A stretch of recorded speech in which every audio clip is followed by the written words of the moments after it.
Hey guys, tonight we begin not with a grand battle or some royal scandal, but with a whisper that clings to the air of the world's rooftop. See, most people think of Tibet and picture monks in orange robes, chanting softly in eternal peace. But what they forget, or never knew, is that the peace comes at a price most modern souls wouldn't last 5 minutes paying. This is a place where the air itself is half a promise, half a dare. You breathe in and it doesn't fill you. It teases. It slips through your lungs like an echo. And long before culture shock sets in, your body already rebels. You probably won't survive this. So, before you get comfortable, take a moment to like the video and subscribe, but only if you genuinely enjoy what I do here. I'd love to know where you're listening from and what time it is there. So drop it in the comments. Now, dim the lights. Maybe turn on a fan for that soft background hum. And let's ease into tonight's journey together. You arrive in Tibet with the wide eyes of a traveler and the lungs of a sea-level dweller, which is your first mistake. Stepping out of your imaginary time machine or yak-drawn cart, whichever suits your fantasy, the world doesn't just look different, it feels hostile. The sun shines harder, the wind cuts deeper, and the air, if you can call it that, offers little cooperation. At an average elevation of over 4,500 meters, or roughly 14,700 feet, you're gasping like you've run a marathon uphill in ski boots. Your heart thumps as if it's suddenly remembered a debt it hasn't paid. Locals go about their day calmly, sipping tea and smiling in ways that make you feel even more like the clumsy outsider you are. You try to stand tall, but the dizziness convinces you to crouch instead, hands on your knees, hoping no one notices. Spoiler, everyone notices. Historians still argue whether travelers in the Middle Ages fully understood the dangers of high-altitude illness, or if they simply chalked it up to weak constitution or impure karma. But whatever the belief, the physical toll was real. Your head pounds, your limbs feel rubbery. You want to lie down, but even resting on the rocky earth feels like napping on a pile of poorly stacked bones. And it's not like you can just hydrate and power through, it's the 13th or 14th century. Water is questionable, tea is salty, and your stomach is still adjusting to the yak butter floating like an oil slick on every cup. The lack of oxygen doesn't just sap your strength, it turns thinking into a foggy, glacial crawl. Even simple thoughts like, what time is it, drift into your mind and vanish before they finish forming. This isn't just culture shock, it's cellular mutiny. The altitude lays siege to your body with the quiet patience of stone. And in this place, stone always wins. The locals, however, are bafflingly serene. They've adapted over generations. Their blood carries more hemoglobin. Their breathing patterns are practically meditative. They smile, not out of smugness, but from the subtle amusement of watching you, a newcomer, try to walk 10 feet without wheezing like a broken bellows. You admire their calm, but you can't join it. Not yet. You're too busy trying to not pass out while tying your boot. You think you'll adjust in a day or two, but joke's on you, altitude sickness doesn't run on your schedule. It waits, and then pounces just as you think you're stable. And remember, this isn't a paved city at high elevation. This is medieval Tibet. No clean oxygen tanks, no heated cabins, no soothing spa treatments, just wind, dust, cold, and ritual. And those rituals never pause for your comfort. You stumble into a village, hoping to find shelter, and instead find yourself invited to sit cross-legged on the dirt floor of a shrine. Incense curls in the air like question marks. The room pulses with rhythmic chanting. The walls are lined with deities whose eyes seem to follow you, their smiles both kind and menacing. You're given a small seat, barely wide enough for your numb behind, and a bowl of something that smells like leather boiled in tea. That's because it's yak butter tea pocha, and it's not optional. You try to sip it, but the film of grease sticks to your lips like an accusation.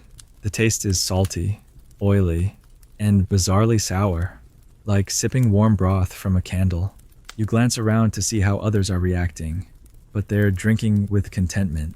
So, you fake a smile, take another sip, and immediately wish you hadn't. It sits heavy in your stomach like melted wax. Welcome to your first real moment of Tibetan hospitality, equal parts generous and unforgiving. There's a fringe theory, mostly tossed around in cozy anthropology circles, that pocha's strong taste helps suppress appetite and conserve resources in the extreme climate, but you're more inclined to believe it was designed to humble guests. The chants continue, vibrating deep in your chest, and you start to wonder if they're meant to calm your nervous system or summon something older than language. Outside, the wind picks up again, rushing across the high plain like an impatient ghost. Prayer flags flap like moths caught in a net. Your host gestures to a low sleeping platform, essentially a pile of hay and wool that smells like every yak that's ever used it, and you're told you may rest. So you lie down, shivering despite the pile of robes, and stare at the wooden ceiling above. You think about how easy it is to romanticize these moments from afar: spiritual retreats, sacred mountains, minimalist living. But lying here now, dizzy, cold, and slightly nauseated, you realize that survival isn't poetic. It's just really, really hard. The paradox is that everything in Tibet looks still, but it's the kind of stillness born from endurance, not peace. You hear no traffic, no chatter, no machines, just wind, bells, and breath. You close your eyes and try to sleep, but your heart is still racing. And there's a soft drumbeat in your ears, not music, but the throb of oxygen debt. Your dreams, when they arrive, are thin and strange. You see mountains that move, monks with animal faces, and snow that whispers in your ear. You wake up hours later, unsure if you slept at all, only to find that it's still dark, the fire's gone out, and your boots are frozen, and you've only been here one day. You wake to the sound of nothing, an eerie kind of silence broken only by the groan of the wind, pressing its cold mouth against the cracks in the wooden walls. You sit up, disoriented, only to be met by the heavy throb in your temples again. The altitude hasn't let up overnight. In fact, it seems angrier that you dared to sleep. You shuffle toward the low doorway, your breath already short, and step outside into a world that looks like it was carved from stone and ash. The ground is dusted with frost. The sky is a bleached gray, and ahead of you stretches a trackless expanse of rock and silence. You're told it's time to follow the traders heading toward the next village, a place that exists allegedly somewhere across two frozen ridges and one suspiciously wide riverbed. There are no signs, no GPS, no "you are here" markers. Just yaks, sacks of salt, and a trail that disappears and reappears as it pleases. Salt, by the way, is the gold of the Himalayas. It isn't just for seasoning, it's currency, it's power. It's the reason anyone bothers to risk these frostbitten paths in the first place. You've never valued table salt more in your life. You join the caravan, or rather it absorbs you, like a slow-moving glacier made of grumbling men, broad-backed yaks, and bales of goods wrapped in hand-woven cloth. Your modern ankles are not ready for the punishment. The path is never level. You climb until your thighs burn, then descend so steeply you have to squat to avoid slipping. Every stone you step on seems to shift in protest. And of course, it's not just the terrain, it's the weather that ambushes you. The clouds move like mood swings, dropping snow without warning, then burning through with sun so sharp it feels like betrayal. The reflection off the snow blinds you, your lips crack, and your nose turns into a tap of cold mucus. You try to drink water, but your canteen froze hours ago. Even the yaks seem unimpressed by your efforts. They trudge forward with the patience of creatures who've seen many soft-hearted foreigners attempt this once and never return. You ask someone how much farther it is. They shrug. Maybe 3 hours, maybe 6. Historians still debate how long these ancient salt routes actually took, given that no one bothered to record the trips unless something awful happened, like bandit attacks, rock slides, or vanishing into a sudden snowstorm. Speaking of snowstorms, one seems to be thinking about visiting. The wind has picked up again, and the trader behind you mutters something in a dialect you don't understand, but the way he pulls his scarf tighter tells you everything. You consider turning back, but back to what, a pile of hay that smells like disappointment? No. You press on. Along the trail, you pass the remains of an old mani wall, those long stacks of carved stones inscribed with a 6-syllable prayer, Om Mani Padme Hum. You run your fingers along the icy surface, feeling the worn grooves. The belief is that simply passing by or touching them sends your good intentions into the universe. You hope the universe is listening because you're about 2 bad steps away from collapsing. A quirky footnote here: some Mani stones are said to have been carved by people in trances, hands moving faster than thought. Whether that's spiritual devotion or hypoxia, no one really agrees. You keep walking, your feet go numb, then hot, then numb again. Your shoulders ache. Your stomach has turned into a coiled knot, grumbling at the lack of real food. Breakfast was sampa roasted barley flour mixed with that same yak butter tea. And while it sounds rustic and nutritious, it feels like someone poured wet cement into your gut. Every step forward feels less like progress and more like resistance training for your soul. The traders, meanwhile, are chatting, laughing, even. You hear one telling a story about a snow leopard sighting rare, majestic, and entirely terrifying. Another mentions an old woman who allegedly crossed this same route barefoot to fulfill a vow. You glance at your own boots, already splitting at the seams, and wonder if your feet would last another mile without them. Probably not. The path narrows, hugs a cliffside, and dips into a shallow gorge.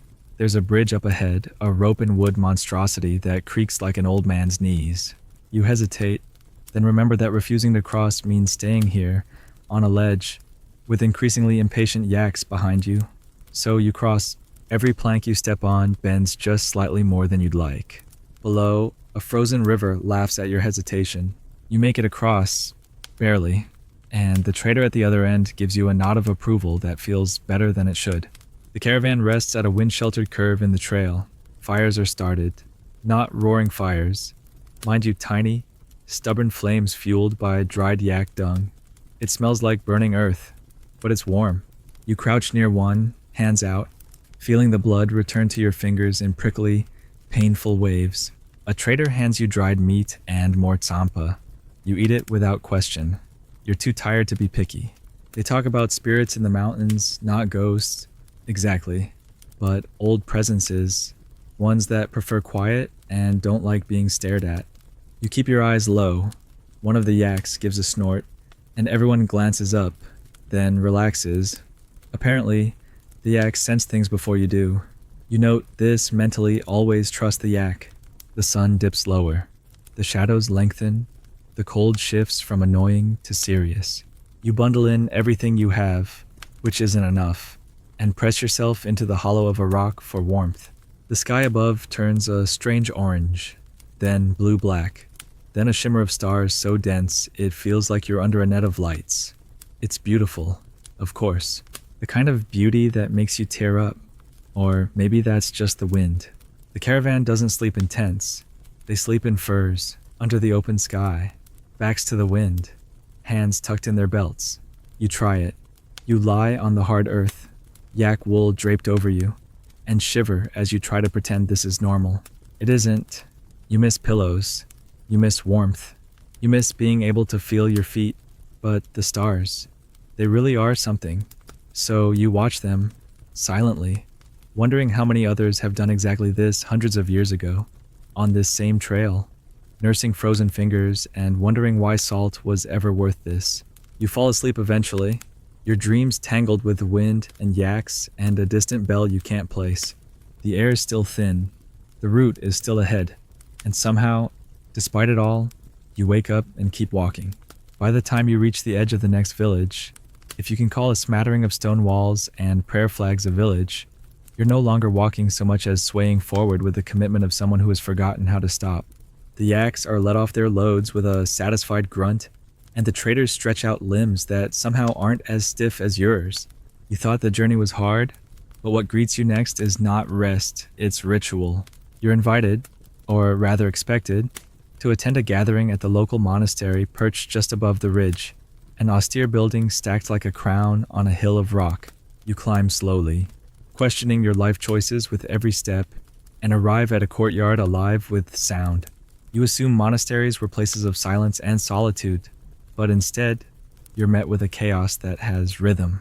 Bells clang from tall wooden frames, low horns drone like distant thunder, and the constant, hypnotic hum of monks chanting in unison fills the air with a kind of pressure you can feel in your teeth.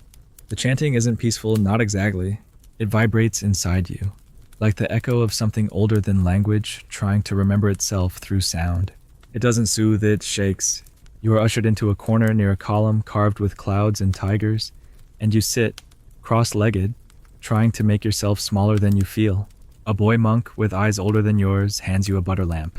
You hold it awkwardly, trying not to spill the oil or burn your hands, while the procession begins. Robed figures walk in a circle, some with bells, others with drums the size of small barrels, each step matched to a ritual breath. This isn't performance, it's discipline. These monks didn't just memorize these movements, they became them. Historians still argue whether these rituals were developed as direct spiritual transmission or as coded community order in a harsh environment where cooperation meant survival. You're too dizzy to debate. A senior monk begins to recite what sounds like a prayer, though it could also be an incantation, a warning, or a memory. His voice cuts through the others, raspy but steady, like wind over a cliff edge.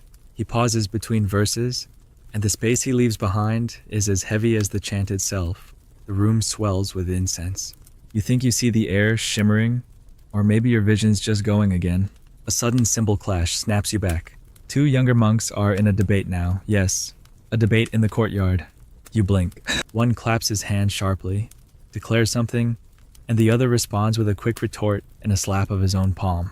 It's part ritual, part mental sparring match, and it's louder than anything else happening.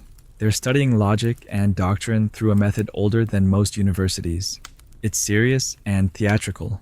Like if Socratic debate married kabuki theater, you try to follow, but even translated, it's dense. The questions aren't about right or wrong.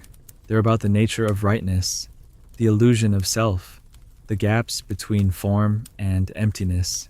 Your head spins, not from altitude now, but from philosophy. One quirky detail you overhear: the best debaters often end up as abbots, but the worst ones sometimes become wandering prophets. It's unclear which path is more dangerous. As the debates wind down and the monks settle into long, slow chants again, you are handed a string of prayer beads mala with 108 beads to count with your thumb. You try to follow along, muttering the mantras under your breath, but your pronunciation is hopeless and the rhythm eludes you. Still, no one laughs. You're trying, and in this space, effort counts. One monk gives you a smile that could mean anything from "you're doing fine" to "we've already buried 5 tourists this year." You find yourself grateful either way. Later, you're led to the inner sanctum. It's darker, quieter, and smells even more strongly of smoke, butter, and something metallic. Here, golden statues rise like ancient dreams. Their eyes are wide open, seeing everything and nothing. You bow without knowing why it just feels necessary. You notice one statue, a wrathful deity with fire for hair and a necklace of skulls, grinning at you from the shadows. It's not evil, it's protective. You're told, protection here doesn't wear soft faces. You feel it, that line between awe and fear, and you don't mind not knowing which side you're on. Historians still debate whether the pantheon of Tibetan Buddhism evolved as an amalgam of older animistic deities and imported Indian gods. But all agree on this: these figures were never meant to be benign. They're mirrors, guardians, and sometimes warnings. The ceremony concludes with a deep silence. No final bell, no applause, just breath leaving bodies and candles flickering lower. You're allowed to leave, back into the cold air, back under the sky. You expected to feel lighter after a spiritual event, but instead you feel dense, as if the mountain pressed its thumbprint into you and walked away. The monks go about their evening chores, and you're left sitting near the edge of the courtyard, trying to catch your breath not from climbing, but from knowing you're out of your depth. You glance up and realize the night has fallen again. You've lost all sense of time. Was that 2 hours or 10? You watch a young monk carry a bucket of water from the well, his face peaceful, his steps sure. He's maybe 9 years old and more adapted to this life than you'll ever be. A local guide joins you, squatting nearby and tearing off a piece of dried barley dough to chew. You talk haltingly, through gestures and a few shared words. He tells you that the monastery's oldest resident has lived there for 70 years, entered at age 5, and hasn't left the mountain in 6 decades. You ask if he's enlightened. The guide grins. He's not bored, if that's what you mean. You both laugh, and the sound surprises you. It's the first time you've laughed today. You stand, joints aching, and bow one last time toward the main temple, not because you've become devout overnight, but because the weight of the place demands it.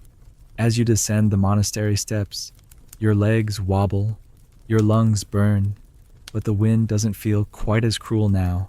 The chanting still echoes in your ears, but instead of haunting you, it seems to carry you down the trail.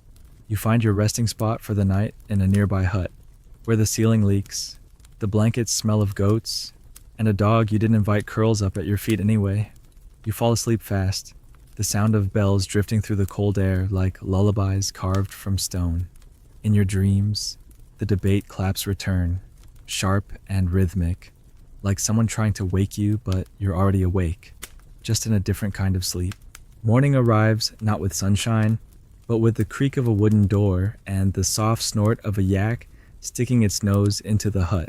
Perhaps checking to see if you've survived the night. You have, barely.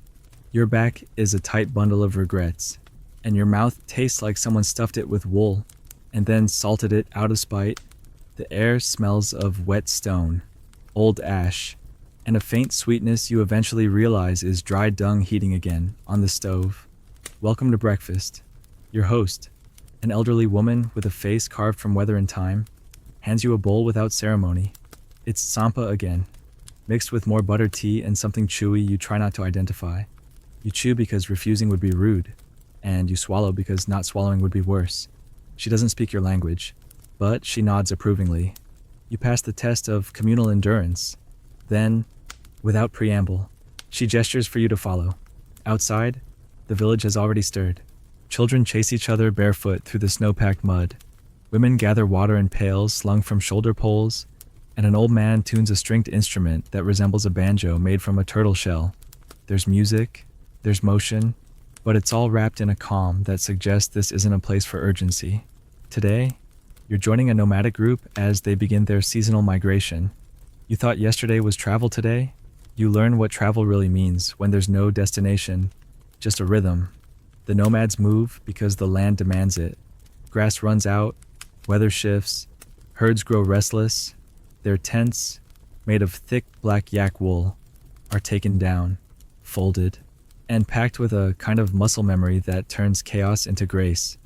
You try to help. You nearly collapse under the weight of a single rolled tent. A teenage girl half your size hoists it with one arm and laughs. You're not offended. You're impressed. Once everything's loaded onto the yaks, the caravan begins its slow march into the highlands.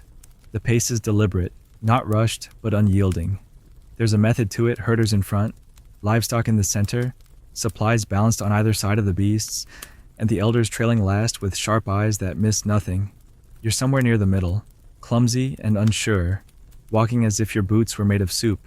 The wind picks up again, it always does, and carries with it the low groans of animals, the soft whistling of herders' flutes, and the constant flap of tent fabric rubbing against itself like dry leaves.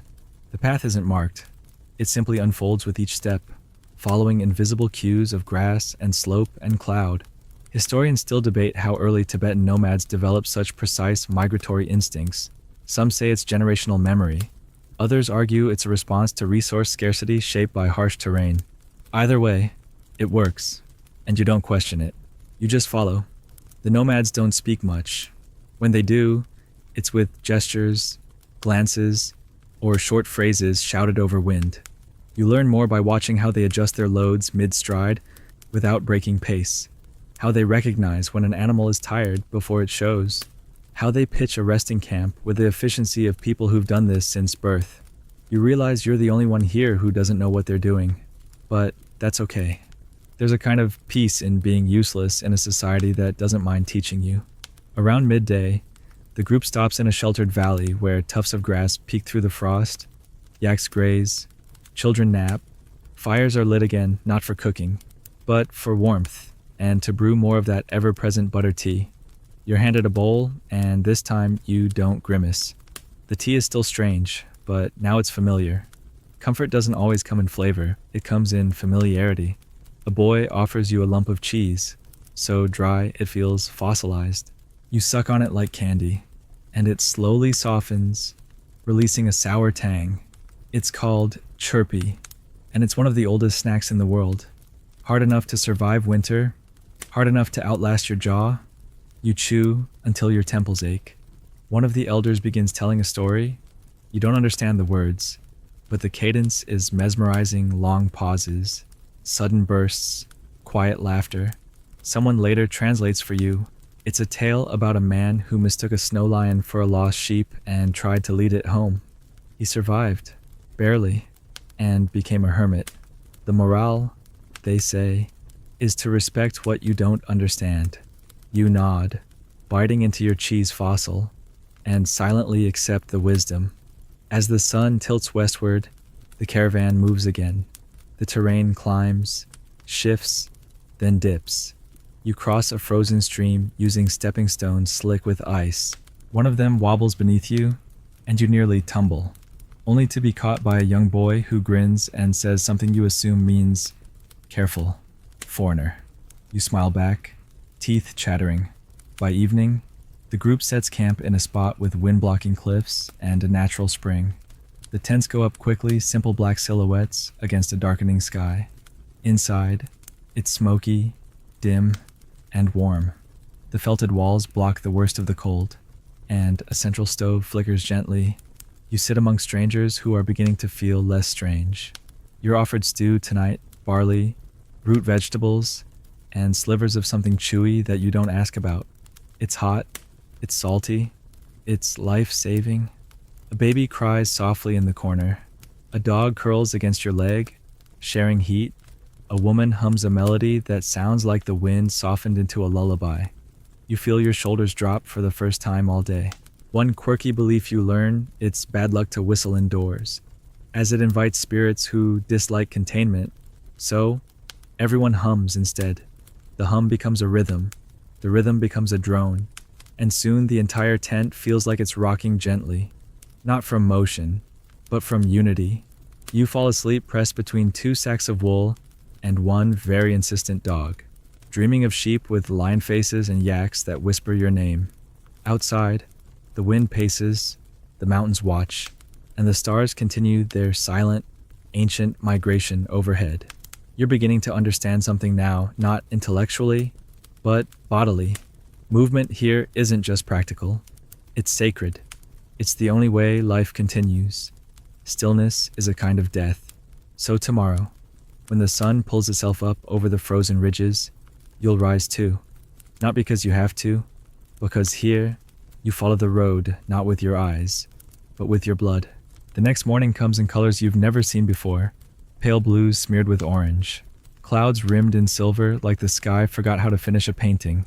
You're woken by the low, resonant sound of a conch shell being blown just beyond the tent wall. A sound so ancient, it feels like it's shaking something loose in your ribs. The dog is gone, the tent flap is open, and outside, the camp is already a hive of calm motion. Fires hiss, packs are tied, and the yaks grunt their readiness. You rub your eyes and pull on stiff boots, realizing that any illusion you had about roughing it has now evolved into full-blown surrender. You no longer resist the discomfort, you just wear it like another layer. Today's destination is less a place and more a cultural rite. A household has invited you, though. Invited might be generous to join them for tea. You think, oh good, a break. But breaks in medieval Tibet are always ironic. This isn't a leisurely chat over biscuits. It's a deeply structured, symbolic ritual with its own etiquette, pace, and silent tests of your adaptability. When you arrive, the house is a squat, thick-walled structure built from stone and packed earth, huddled against a hill like it's hiding from the wind.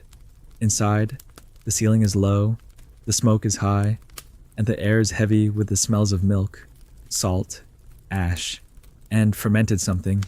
You sit cross-legged on a carpet that's older than your country. Around you, painted cabinets glow dimly with chipped scenes of deities, animals, and mandalas faded from time and butter lamp smoke.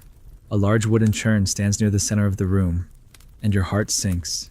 Butter tea, again. A young woman pours it expertly, not a drop spilled. The steaming liquid landing in bowls that have likely served hundreds of guests across decades. You accept yours, nod respectfully, and brace for the flavor. The first sip hits like memory oily, earthy, with a warmth that's somehow both comforting and slightly accusatory. You've stopped fighting the taste. It's not for pleasure, it's for stamina. The host smiles, watching you drink. You return the smile, and for a moment, there's a shared understanding between you. Neither of you quite trust this ritual, but both of you need it. After all, in a land where weather can turn cruel in minutes and roads vanish under clouds, hospitality isn't politeness, it's survival. As you sip, more guests arrive, neighbors, relatives, perhaps just passers-by with good timing. The room fills with quiet voices, mostly murmured Tibetan, punctuated occasionally by a laugh that sounds like a cracked bell.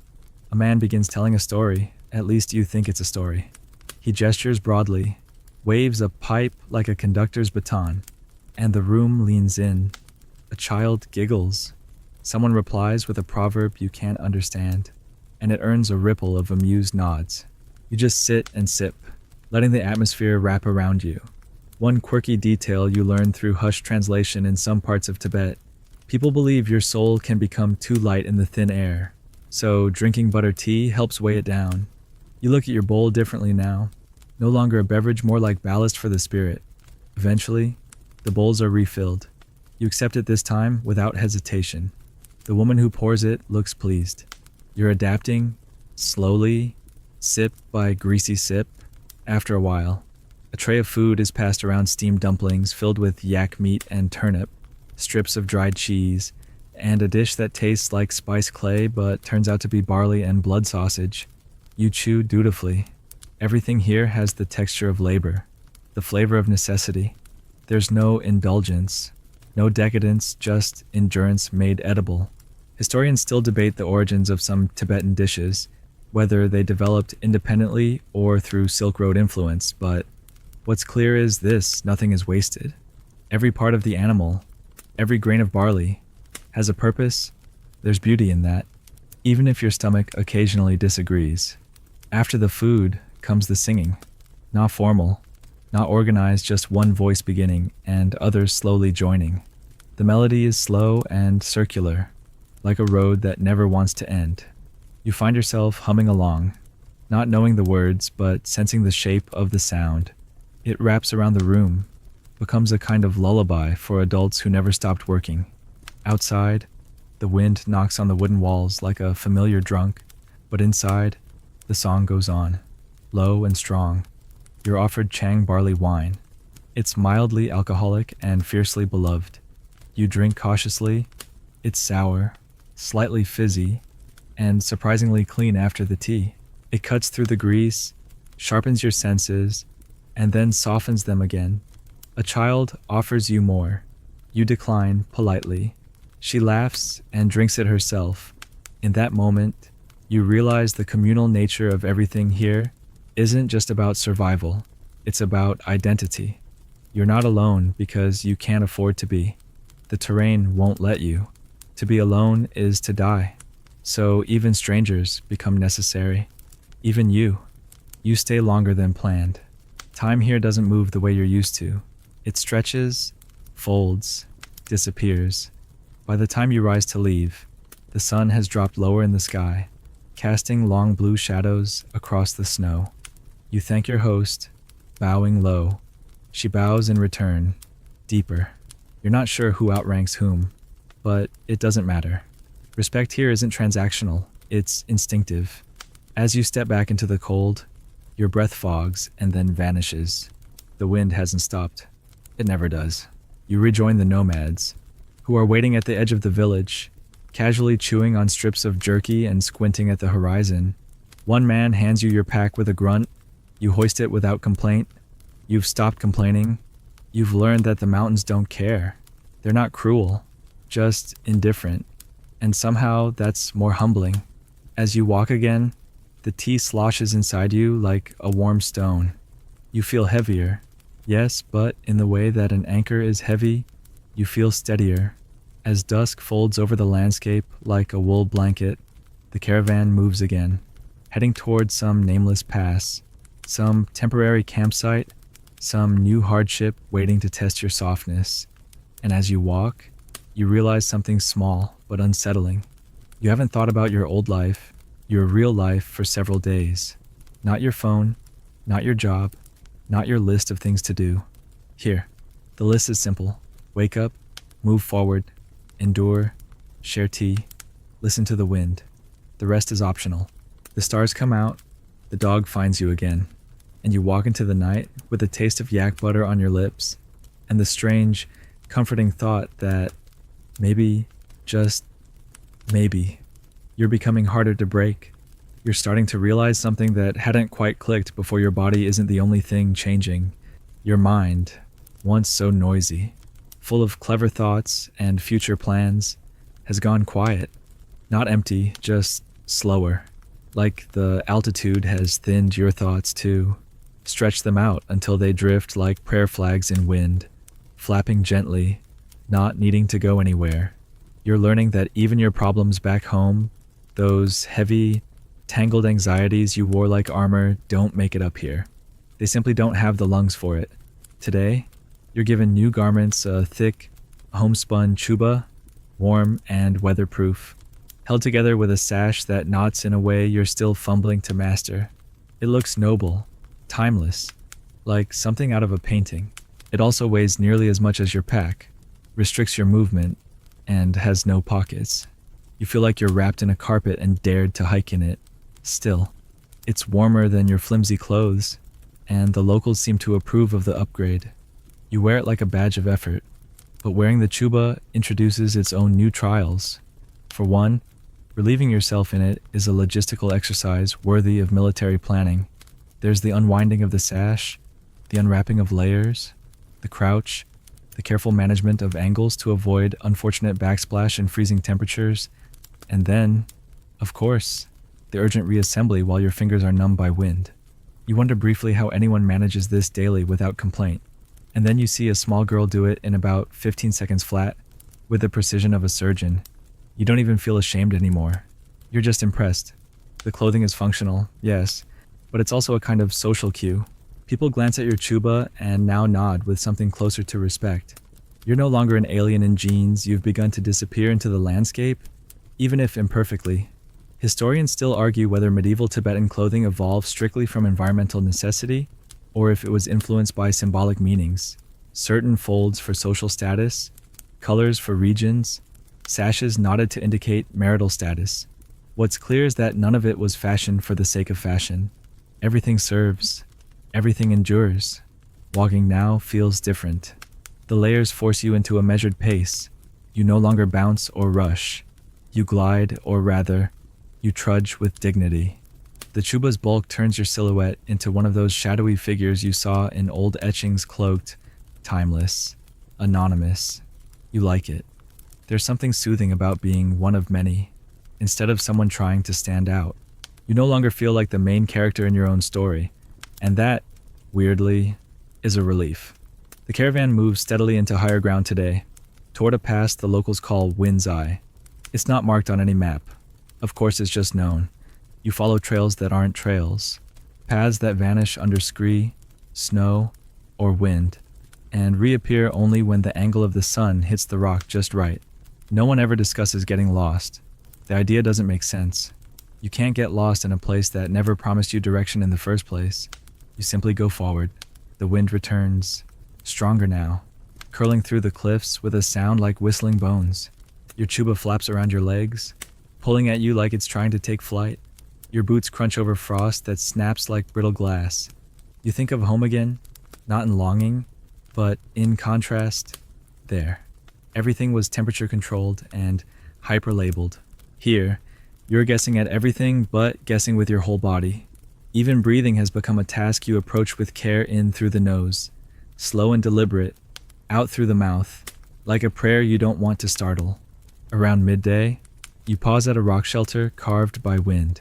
Someone hands out dried fruit hard, wrinkled apricots from somewhere far away, traded for salt, no doubt. You suck on one slowly, letting its tartness remind your tongue that sweetness exists here, too. In small surprises, a man plays a flute badly, and a girl throws pebbles off a cliff, counting how long before she hears the clatter below. You join her. The pebbles fall for a long, long time. You don't hear the clatter. Maybe they never landed. Maybe the mountain kept them. After the break, the trail narrows again into a ridge that tilts toward the clouds. The wind is relentless here, and your chuba becomes a sail trying to throw you backward. You hunch forward, gripping the edge of your sash like a lifeline. Below you, the valley stretches in gray and white, cut by rivers that gleam like knives. It's dizzying. You look down too long, and your knees lock. A hand steadies you, one of the herders. Eyes squinted, face calm, no words, just a firm grip and a nod.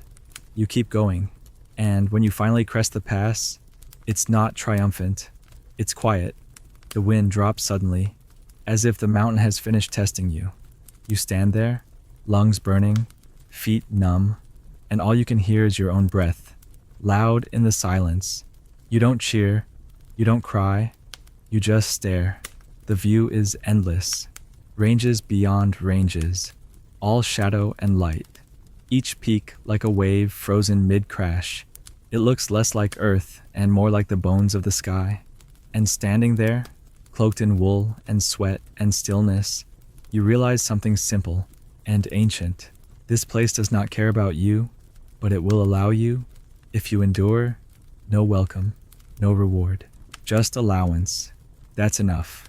The descent begins, and your joints protest. The chuba twists around your knees on the steeper sections. Your breath fogs and fades, and still, you go, step by step, until the ridge becomes slope. The slope becomes meadow, and eventually you arrive at a cluster of stones and flags, marking the next campsite. The tents go up, the fire is lit, tea is brewed again, of course, and as you peel off your chuba to dry it near the fire, you catch your reflection in a dented brass pot. You barely recognize yourself. Your face is roughened, your eyes are narrower, your lips cracked, but you don't look tired. You look settled, not in a place within yourself. Dinner is barley again, with root vegetables and chunks of something chewy. You chew it, you swallow, no complaints. The fire cracks, the yaks grunt softly nearby, and the stars, ancient as the hills, begin to blink into place. You wrap the chuba around you again, this time without clumsiness. It fits better now, not just on your body, but on your story. And as you lie down under a sky too large for your thoughts, you realize that survival isn't about strength, it's about surrender, not to weakness, but to rhythm, to wind, to cold, to silence, to the chuba you once cursed, now wrapped around you like a second skin. You wake up with a taste of smoke in your throat and the strange realization that you no longer resent it. The smoke is part of you now, woven into your hair, your skin, the lining of your chuba. Outside, frost glitters on the rocks like someone dusted the earth with crushed glass. You stretch, crack your neck, and rub your hands together over the dying fire. No one says good morning out here. The closest thing is a nod, or someone handing you a bowl without words. You take the bowl. It's warm, milky, and, surprise, salty. You drink it anyway. There's work to do today, and your role is shifting. You're no longer the outsider, tripping over everything. You've begun to earn the privilege of doing chores. Your task this morning is helping a herder locate a missing goat. Sounds easy until you remember that missing out here can mean anything from hiding behind a rock to being 3 valleys away. You grab your walking stick and follow the man, who gestures with his chin and says only one word, goat. You nod solemnly. You are now a seeker of goats. The two of you walk into the hills, following hoofprints through scrub and stone.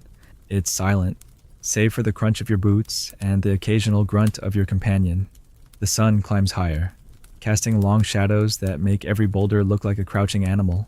You think you spot movement, but it's just a trick of the light. You squint and keep walking. After an hour, your guide points to a cliffside and makes a circling motion. You nod again.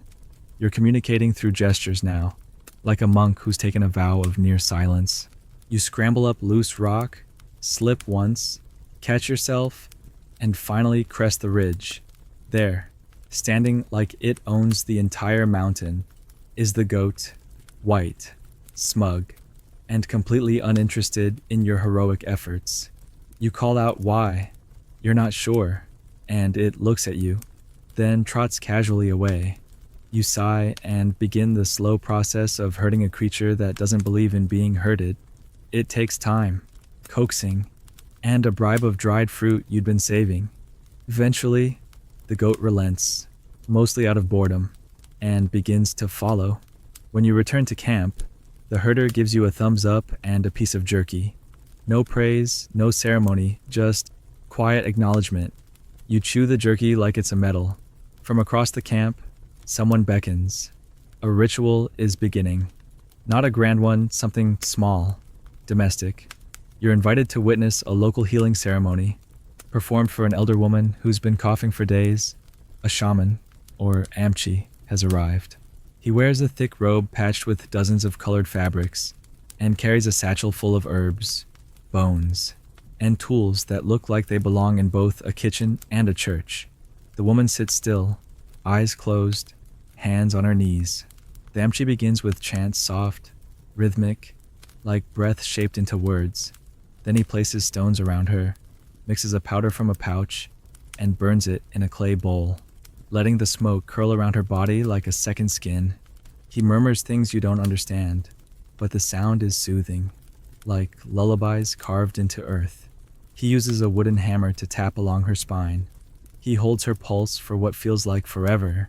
Then he offers her a drink brewed from roots that smell like wet metal and dried flowers. She drinks. She doesn't flinch. Historians still debate whether Tibetan medicine in this period was more mystical or empirical. Some say it combined ancient Indian Ayurveda, Chinese methods, and local shamanism. Others argue it was mostly based on observation, but you don't see superstition here. You see care. You see a system that doesn't separate the body from the mountain, the breath from the wind. When the ritual ends, everyone sits quietly. No applause, no exit music, just stillness. You leave the tent feeling like you've seen something sacred, not because it was dramatic, but because it wasn't. Out here, healing isn't a fix. It's a relationship with pain, with time, with the unseen things that shape a person. Later that day, you sit beside an older man who's sharpening a knife on a flat stone. He offers you a small blade with a handle carved from bone. You take it, feel its weight, and ask using gestures if it's for hunting. He shakes his head, then mimes slicing food, trimming rope, and once, oddly, carving a small statue. The same knife, many lives. A tool is never just one thing out here. The sun lowers, and with it, the temperature. You help set up camp again, driving stakes into hard ground, fumbling with frozen fingers. You're slow, but no longer clumsy. Someone hands you rope. Someone else corrects your knot. No mockery, just community. That night, as you sit by the fire with a bowl of something that might be soup, you watch a family carve tsampa into small offering cakes, decorating them with thumbprints and small lines. They place them on a stone altar, light a butter lamp, and bow 3 times. You ask, quietly, what for? The man beside you shrugs. For the sky, for thanks, not to get something, not to stop something, just thanks. You sit back, look up, and feel a strange warmth spread through your chest. Not joy, exactly, more like alignment, the kind of quiet that comes when you stop needing to control the story and start letting it carry you. You're not thinking about timelines, or getting home, or finishing anything. You're just here, breathing, watching, being. The wind rises again. You wrap the chuba tighter, the fire crackles, the stars blink on, and someone starts humming that old tune again, the one that never quite ends. You hum too, and maybe for the first time since you arrived in this harsh, beautiful world, you don't feel like a visitor anymore. You feel like a thread in the fabric, a voice in the song. By now, you've forgotten what week it is, or even what day. The calendar in your head, once precise, urgent, segmented into appointments and checkboxes, has eroded like a sand mandala in the wind. Time here doesn't click forward. It flows sideways, like snowmelt following cracks in stone. You measure it by things that don't need clocks: the color of dawn, the length of shadows, the weight of silence before someone speaks. Today, you're tasked with delivering a bundle of supplies to a neighboring camp across a broad plain. And while you imagine a simple stroll, it turns into something more theatrical.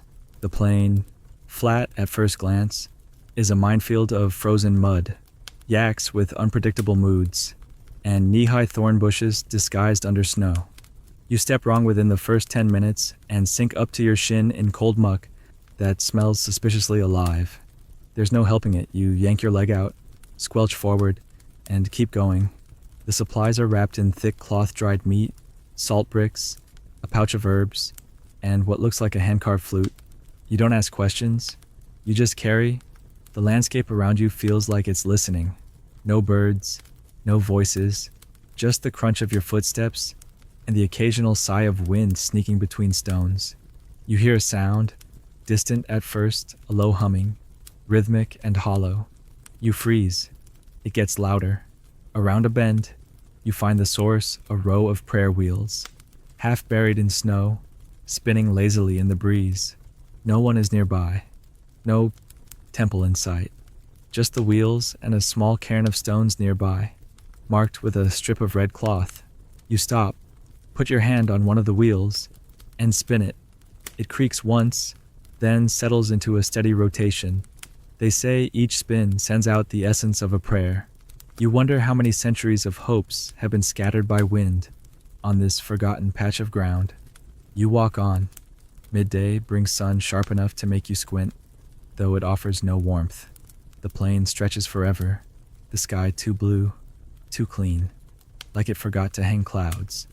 You pull the chuba higher, lips chapped, cheeks raw, then something moves ahead.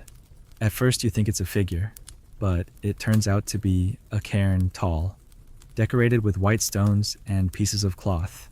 Offerings. You've arrived. The camp is smaller than yours, no more than 5 tents and a few corrals, but it buzzes with quiet energy. People gather around a large pot, steam rising in swirls that smell faintly of radish and yak meat. You hand over the supplies. No one thanks you aloud, but a woman hands you a carved bowl and gestures for you to sit. You do. The stew is thick, oily, and blisteringly hot. It sears your tongue, but thaws your bones. Afterward, a man calls you over to a low tent, where 2 others are weaving rope from yak hair. You watch, then join in. It's harder than it looks. The strands resist, tangle, snap. One of them fixes your attempt, not unkindly, and demonstrates again. You try again. It's better. Historians still argue whether these rope-making techniques were shared along trade routes or emerged independently. Either way, they're ancient, functional, quietly brilliant. After a few hours, it's time to return. A young boy offers to guide you back through a quicker path. You follow him, noticing how he walks without effort, bouncing slightly with each step like he's part goat. He hums an unfamiliar tune, occasionally skipping stones across frozen puddles. You realize he can't be more than 10, but his presence is confident. You ask his name. He says Dawa, then adds, means moon. You nod. That fits. As you descend a shallow slope, he suddenly stops and crouches. You follow, unsure why. He points. There, not far off. A small group of blue sheep stands on a ridge, unmoving. They blend so perfectly into the rocks that they seem conjured. Dawa doesn't speak. He just watches. You do too. One of the sheep turns, snorts, and bolts. The rest follow, leaping across stone like shadows, gone in seconds. You exhale, not realizing you'd been holding your breath. Dawa stands, shrugs, and keeps walking. No comment. No, wasn't that amazing? Just acceptance. You walk in silence for a long time. The wind picks up again, tugging at your sash, whispering through the grass. You think about those sheep, about how they appear only when you're still, about how easily they disappear when chased. You wonder what else in your life has vanished like that because you were too loud, too fast, too hungry. You return to your camp by dusk, just as a large pot of tea is being poured. Someone hands you a bowl without asking where you've been. You sit near the fire, legs sore, mind strangely light. You sip. The tea tastes like warmth wearing a disguise of salt. You're no longer repelled by it. It has become the background flavor of this life. That night, someone performs a slow drum song, tapping a worn skin stretched over a wooden frame. The beat is not precise, it sways like the mountains do. A woman sings quietly. The words are too soft to catch, but the tune wraps around you like steam rising off stone. You lie back and watch the stars. The Milky Way cuts the sky like a wound. The fire pops. You hear Dawa's voice somewhere nearby, telling a story about a sky giant who only appears to travelers who forget their names. You think maybe I'm ready, maybe I've forgotten enough. You close your eyes. You dream of goats who speak in riddles, of a chuba that flies, of a flute that spins prayer wheels by sound alone. In the dream, you don't rush. You listen. You walk slowly. You endure. And when you wake, just before dawn, you don't check the time. You don't reach for a phone. You just sit up, stretch, and get ready to walk again. The morning fog clings to the ground like it doesn't want to let go. Everything is hushed, wrapped in a gentle gray that makes the world feel smaller. Closer, you move carefully, boots crunching frost that wasn't there the night before. The fires are still smoldering, low and red like the eyes of an old dog. Today, no one gives orders. There's no shouted plan, no agreed path. Instead, people simply begin packing, like they already know what the day requires. You follow suit. Your hands are steady now.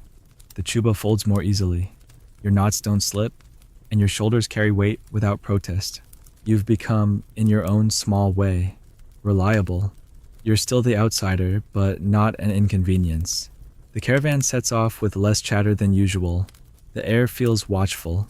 You walk in silence for what feels like hours, until the terrain starts to shift again. Hills steepen, paths narrow, snow begins to reappear in thin crusts, and you see the stone base of what looks like an old structure up ahead. You ask someone nearby. They say the word slowly, Gampa. A monastery. Yes, but not like the one from before. This one is older, mostly abandoned, leaning slightly as if tired of being holy. The walls are painted with murals faded by time and weathered deities with missing eyes, lions half-eaten by peeling plaster, mandalas that look like they were drawn in a dream and half-erased on waking. Yet, despite the decay, or maybe because of it, the place has presence. You step inside with others. The air inside is still, but it's not dead. It feels held. A single butter lamp still burns in a corner, and beside it, offerings old rice, cracked bowls, a paper prayer, weather-curled and half-faded. You feel like you've walked into a room that remembers everything. One monk still lives here. They tell you, just one. You meet him in the back courtyard, where he's boiling tea over a small fire. His robes are the color of ash, and his smile is so gentle it almost apologizes for existing. He motions for you to sit. You do. He hands you tea in a bowl, chipped and blackened with age. You drink. It tastes like smoke, salt, and something unplaceable, maybe time itself. He doesn't speak much. When he does, his voice is slow, as though unrolling each word carefully to see what it might become. He asks you where you're from. You answer. He nods and says, far, but not far. You don't know what he means, but it settles into your chest like a truth you're not ready to unfold. You notice he's been carving something, a small statue from wood, half-formed, a deity, maybe a protector, the kind that has many arms and a fierce face, but a soft expression if you look long enough. He hands it to you, not as a gift, just to hold. It's heavier than it looks. You turn it in your hands, feel the grooves, the uneven edges, then you hand it back. He bows slightly, so do you.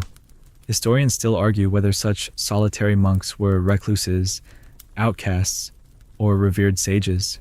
Perhaps they were all three. But what's clear, standing here, is that solitude in Tibet is not loneliness. It's offering.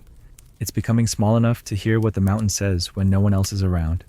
You stay there for a while, watching the clouds move past the broken roof, listening to the fire crackle, to the monk's soft coughs, to your own heart slow down. When it's time to leave, he doesn't say goodbye. He just lifts the kettle, pours another cup of tea, and looks back at the carving in his hand, as if to say, "You were here, and that's enough."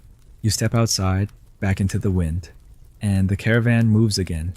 You pass a series of shortened stone stupas stacked like memory towers. Some are pristine, whitewashed and shining. Others are crumbled, half sunk into the ground like they're trying to go home. You stop at one, place a pebble at its base, like you've seen others do. No one told you what this means exactly, but the gesture feels right. A man beside you does the same. "For those still walking," he says quietly. You nod.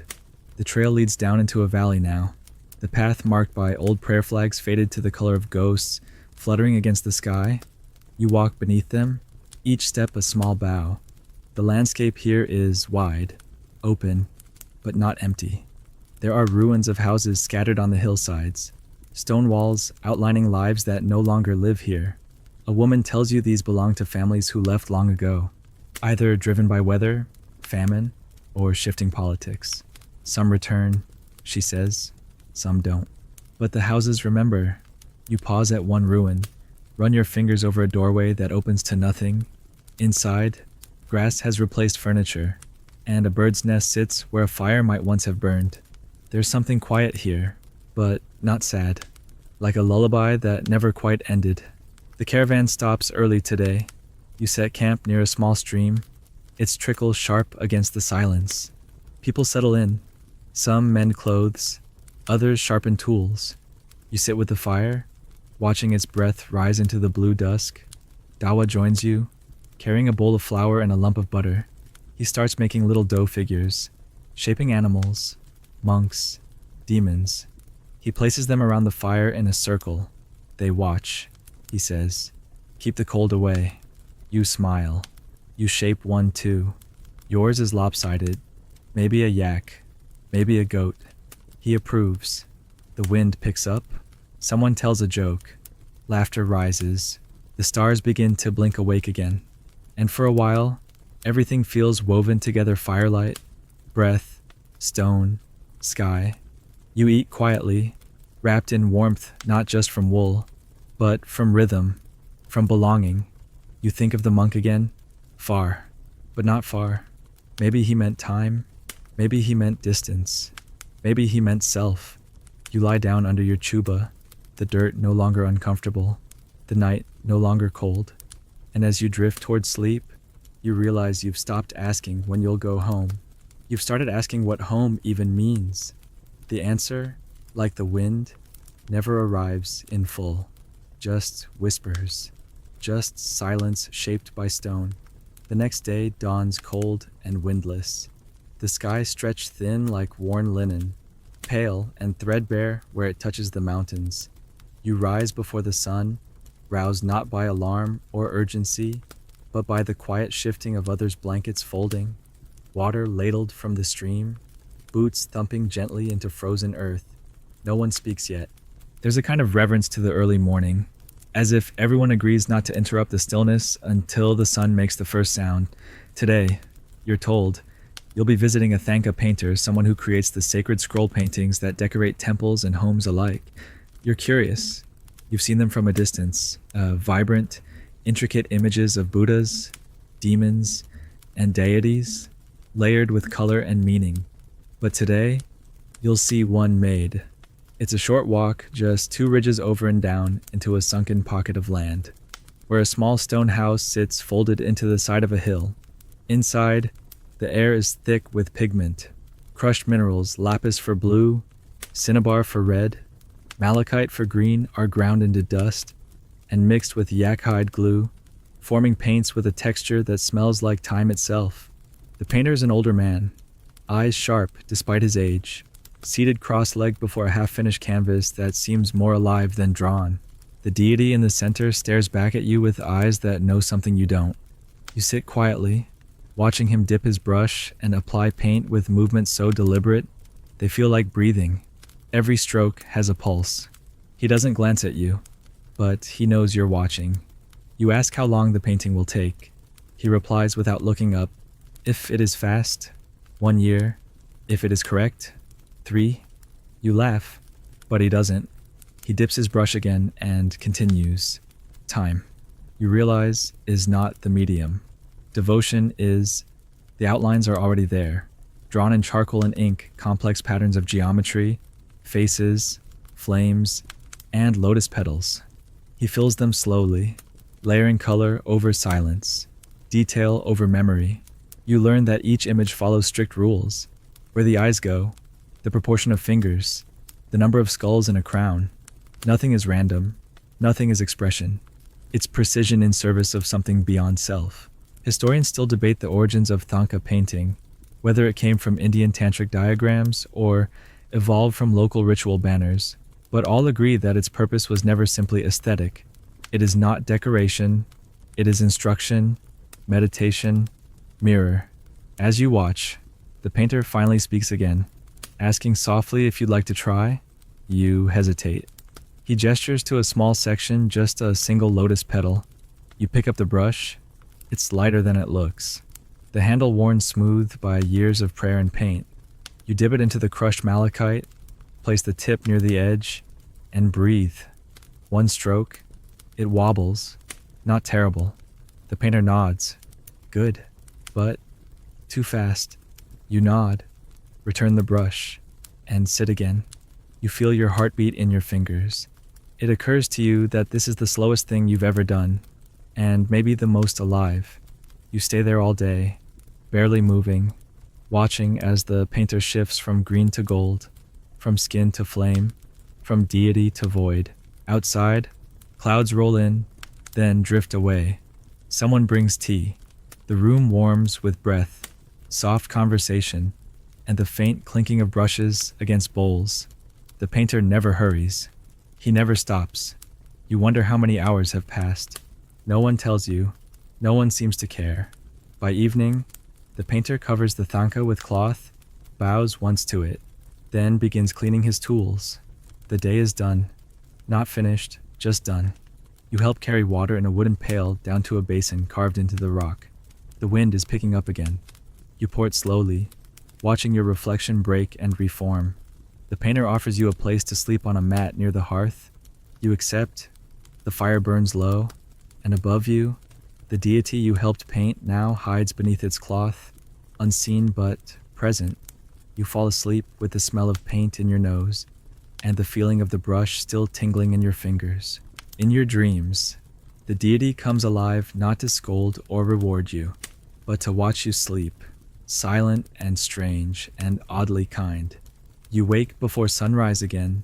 The painter is already up, grinding pigment. You thank him. He nods once. No farewell, no blessing, just the mutual understanding that something was shared. You leave without speaking further. Words would only make the moment smaller. Back at camp, breakfast is being handed around: boiled barley, hard cheese, and yes, more butter tea. You drink deeply. The familiar taste is no longer jarring, it grounds you, reminds you where you are and who you are becoming. The caravan moves again, this time toward a larger settlement built near a river that freezes from the outside in. The houses here are sturdier, thicker walls, prayer wheels at every door, smoke curling up from slate chimneys. A local festival is beginning. You've arrived just in time. The villagers are preparing sewing bright sashes, painting masks, laying out drums. It's the festival of the snow deity, a local celebration that welcomes the coming of deeper winter and asks the spirits for peace during the harsh months ahead. You're handed a mask to wear. It's heavy, carved from wood and painted with fierce eyes, sharp teeth, and bright colors that feel wild in your hands. You hesitate to put it on. It looks like something from a nightmare, but the boy who gave it to you simply smiles and says, to scare the demons out, even the ones inside. You nod. You put it on. The world changes. Your breath fogs the inside. Your vision narrows. The mask pulls you into its mood. You are no longer you. You are a beast, a spirit, a symbol. The dance begins. Drums thunder. Bells ring. The villagers move in spirals, stomping and turning, masked and cloaked, their bodies translating old fears into ceremony. You join them, awkward at first, Then looser. You find a rhythm. You forget to think. The body takes over. You feel the earth under your boots, the fire in your lungs, the pulse of the drums like a second heartbeat.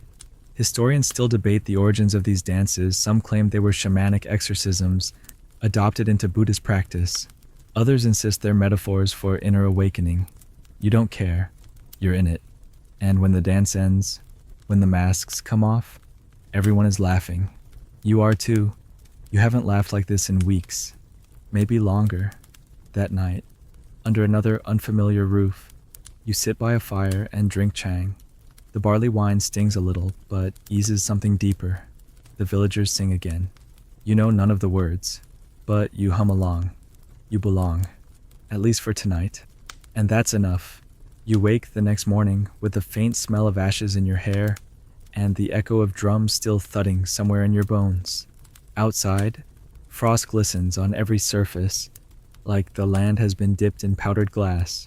The festival is over, but its residue lingers in the way people smile at you, in the looseness of their voices, in the shared fatigue of those who danced too hard and drank too much, but somehow feel better for it. You help sweep the courtyard of the house you slept in, brushing away the confetti-like remnants of petals and paper used in rituals the night before. A woman hands you a bundle of prayer flags and points to the roof.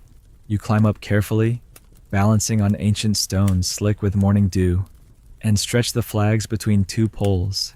They flap immediately in the wind, alive again. You tie the final knot and sit for a moment, looking down at the valley. Smoke rises from a dozen chimneys. Children chase each other with sticks. A man chants softly as he spins his prayer wheel clockwise, never breaking pace. Life here, you realize, is ceremony disguised as routine. Everything matters. Nothing is wasted. The caravan will move again soon, but not today. Today is for the market. Once a month, traders from the region descend on this village with their good salt bricks wrapped in yak hide, amulets carved from bone, sacks of dried mushrooms, bells, wool, even the occasional hand-inked manuscript protected between leather covers.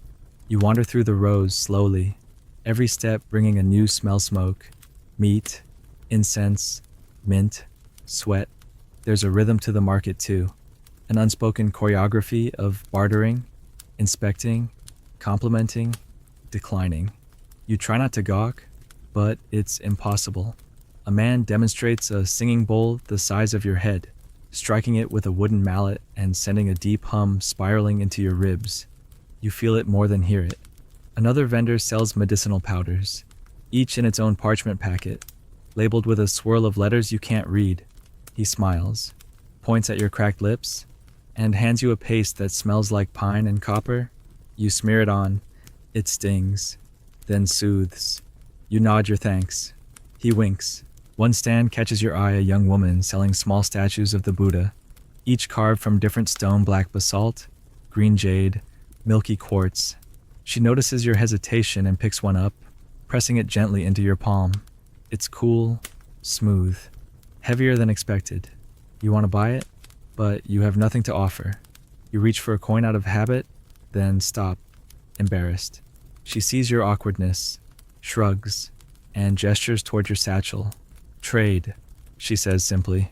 You rummage and pull out the only thing that feels meaningful, a small notebook, half full of your notes and sketches from the journey. She takes it, flips through it slowly, and smiles. The trade is done. You walk away with the quartz Buddha in your hand and the curious feeling that you've just bartered memory for presence. Historians still debate how commerce functioned in isolated Tibetan villages. Some argue barter was purely economic. Others see it as social ritual, a binding of lives through goods. Watching the market unfold, you understand it's both. You keep wandering, drawn now by a ring of people gathered near the village square. In the center, a man is telling a story not in the quiet, murmured way of elders around a fire, but with arms flung wide, voice climbing and diving like a bird. His words are quick, poetic, bouncing between characters and scenes. Even without understanding the language, you're riveted. He mimics the gait of a drunk monk, the whisper of a fox, the thunder of an angry god. Laughter erupts. Children squeal. At the end, he bows, then passes around a cap. People drop in coins, scraps of paper, even food. You offer the last of your apricot pieces. He accepts them with a nod and gives you a wink, as if to say, you are part of it now. You sit on a low wall nearby, chewing on a strip of jerky and watching the sun arc higher. Someone begins to play a two-stringed instrument, its melody sharp and tremulous, like the voice of something long lost. A young couple dances in a slow circle, laughing at their own awkwardness. An old woman sits beside you and offers dried apple slices.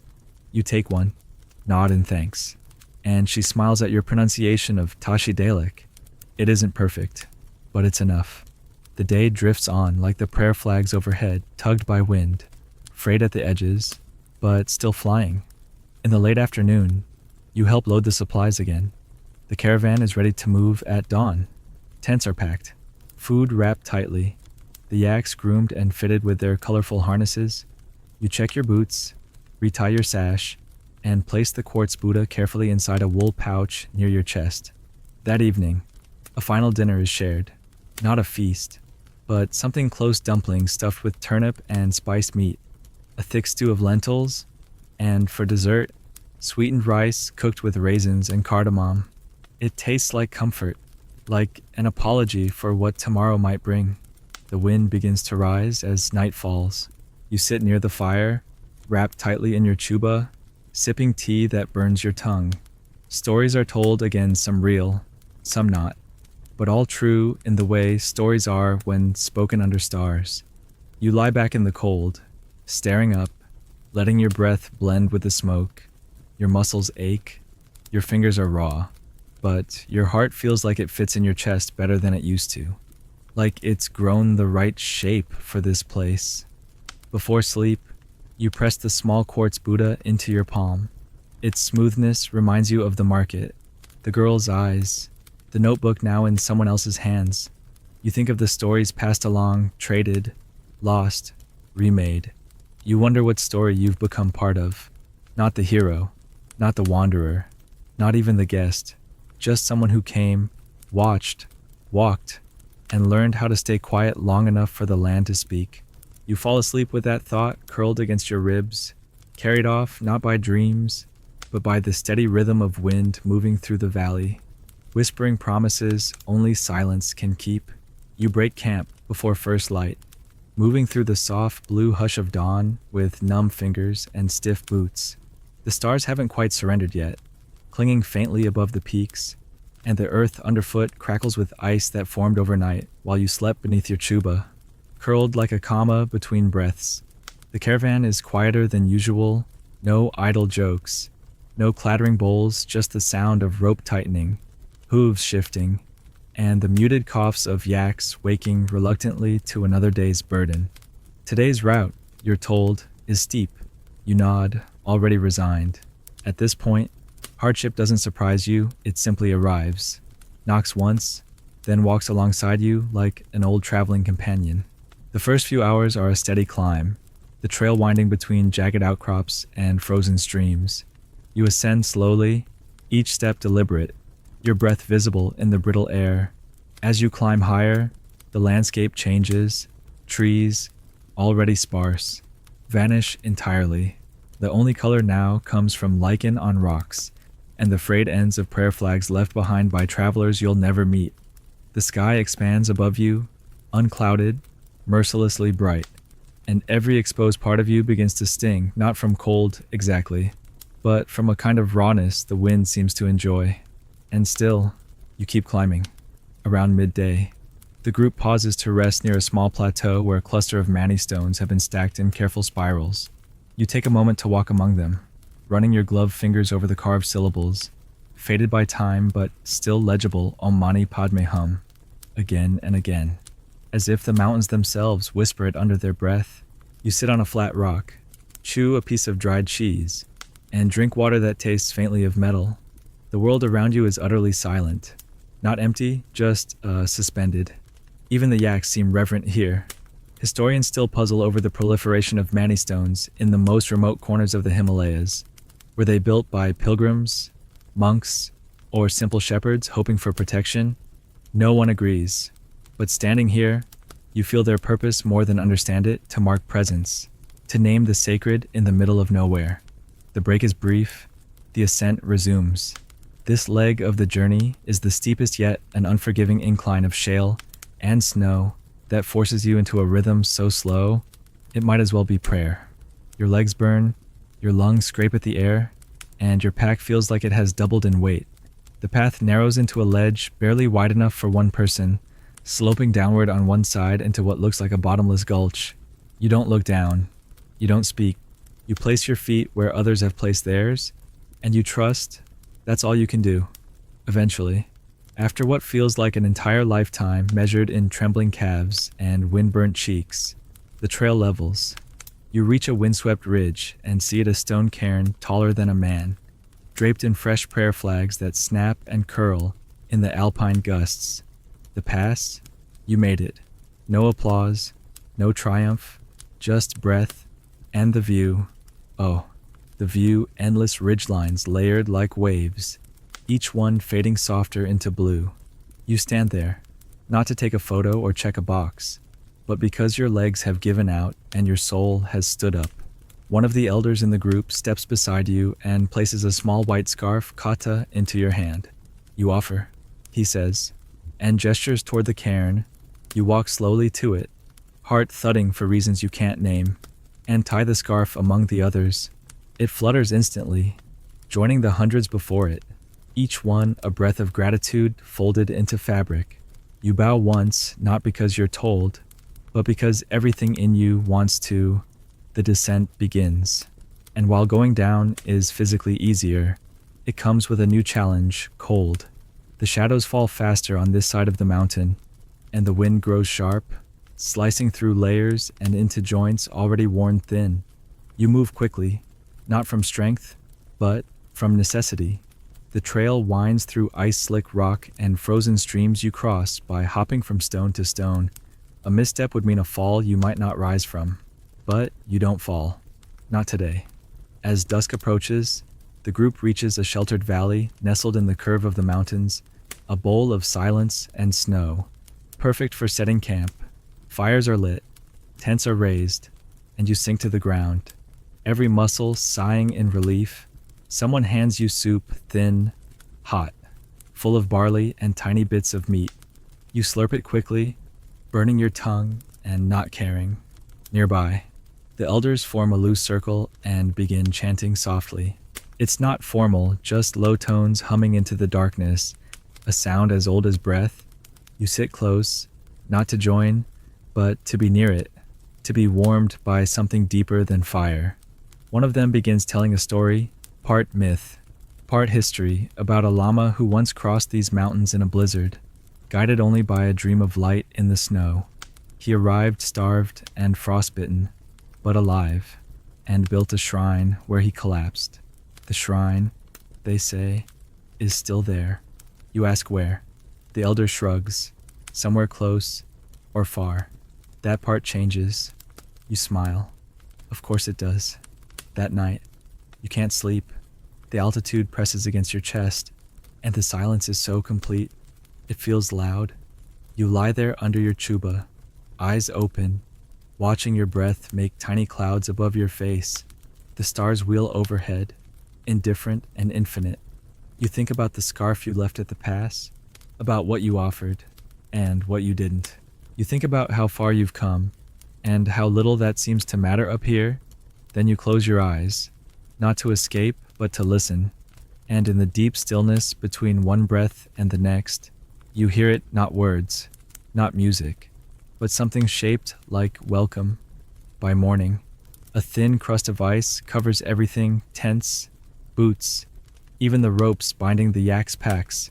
You wake up blinking through frost that formed on your eyelashes while you slept.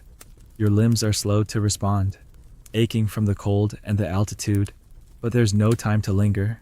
The caravan is already moving, breath visible in the pale air, footsteps crunching rhythmically toward the valley floor below. Today, the terrain shifts again. What was white and barren yesterday becomes golden brown as the trail descends into lower elevations, where hardy grasses begin to reappear and the wind softens its bite.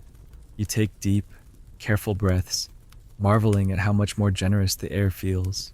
It's not warm, but it's kind.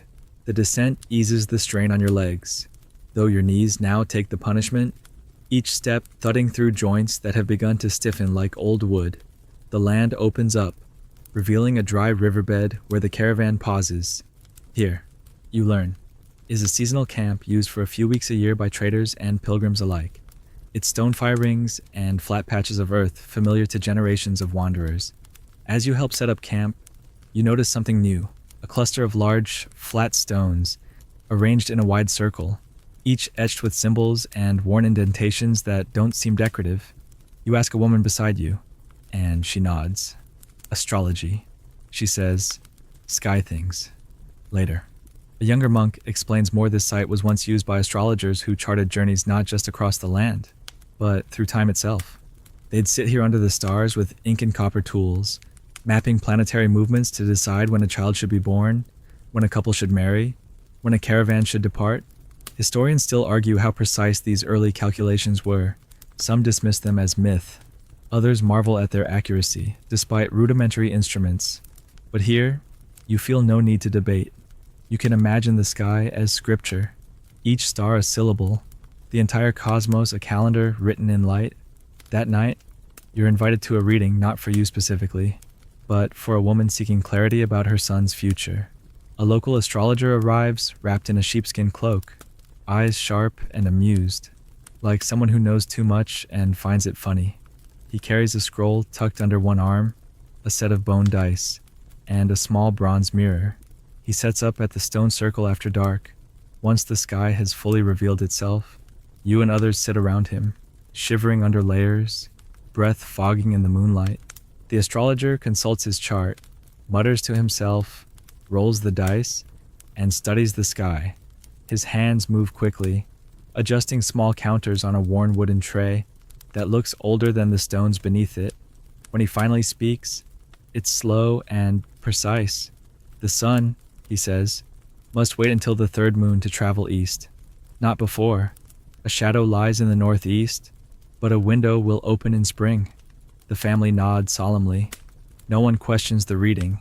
It is not prediction, it is alignment. You ask what would happen if the boy ignores the guidance. The astrologer shrugs. Then the wind will teach him instead. You don't ask more. You've already learned the wind is an unkind teacher. After the reading, people linger. A fire is lit, and someone offers roasted barley. The stars above seem impossibly close, more numerous than you've ever seen. You recognize some Orion, Cassiopeia, the Pleiades, but here they have different names, different meanings. The monk beside you points to one cluster and says, "Those are the 7 dogs. They protect travelers. If you walk at night, they walk with you." You look again and swear you see the shapes now, not stars, but lean, silent figures trailing in formation. It's not about belief, it's about willingness to see. You lie back against a smooth stone, letting the stars press into your eyes like tiny reminders. It hits you then, quietly but firmly, that the world is far more ancient than you, that every story you thought you understood is merely a retelling, spoken in a language older than words. You sleep outside that night, wrapped in your chuba, the Buddha stone pressed against your chest, the echo of dice clattering through your dreams. At dawn, you help load the yaks again, but this time you're entrusted with guiding one, a young one still learning the rhythm, still prone to stopping abruptly or veering off to sniff patches of grass. You name him Cloud, partly for his color, partly for how lightly he seems to carry his bulk. You lead him with gentle tugs and quiet words, mimicking what you've seen others do. He responds, slowly, but he responds. You're learning to lead without force. That day's walk is longer than expected. The path winding through a narrow canyon where sunlight arrives late and leaves early. You hear your footsteps echo off the walls. At one point, the group must cross a river where the ice has cracked. Stones are laid out as stepping paths, slick and uneven. You go slowly, guiding Cloud, whispering to keep him calm. Halfway across, the stone shifts beneath you. You nearly fall, but he steadies, just stands there, still and warm beside you. You regain your balance, heart pounding, and cross the rest without looking back. On the other side, a man claps your shoulder and says, "Good yak."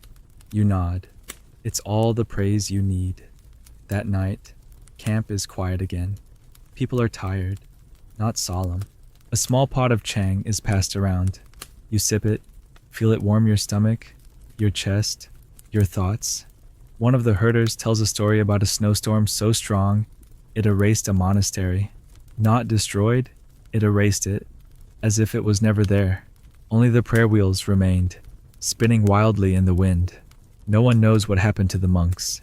Maybe they became wind, he says, half joking. You stare into the fire, wondering if places can vanish, or if it's memory that lets them go. You lie down with that thought, the fire crackling softly, your yak sleeping nearby like a furry guardian. You close your eyes and listen, not for sounds, but for silence, the deep kind, the kind that waits until you've stopped needing answers. And in that silence, beneath the stars, you no longer try to name. You feel something settle inside you, not peace, not clarity, just stillness, and it is enough. The next morning arrives, not with brilliance, but with breath, the exhalation of the land itself. Soft fog curling through the valley like steam from an ancient bowl. You rise before the sun crests the canyon walls, rubbing your arms beneath the chuba, your fingers stiff, your mind slow but not unwilling. There's no rush. No one ever says, "Hurry" here. The caravan readies itself in quiet rhythm. Yaks brushed and packed, ropes checked twice, water ladled into wooden flasks, morning fire coaxed from embers with the same patience required to live in a place that offers nothing quickly. Today's journey bends westward, toward a place the others call the turning place. They explain, loosely, that it's where the road begins to loop back, though in truth, nothing here is ever a straight line. It's more like a long spiral, winding through space and thought. The terrain widens, the path merging with older trails used by pilgrims and traders for generations. You walk beside a man with a deep scar down one cheek and a voice like worn leather. He speaks slowly, sparingly. At first you think he doesn't speak your language. Then you realize he simply doesn't waste breath. After a few hours, he points to the ridge ahead where dozens of black specks move in unison. Pilgrims. You squint and see it more clearly now. A slow-moving line of people, some crawling, others prostrating full length on the ground, rising, stepping, then lowering again. Over and over, the scarred man says, "Lhasa," just the one word. You feel a shiver that isn't from cold. They're walking the sacred route, some of them for hundreds of miles, falling flat to the earth in full-body devotion every few steps. You fall silent. The closer you get, the more you feel it.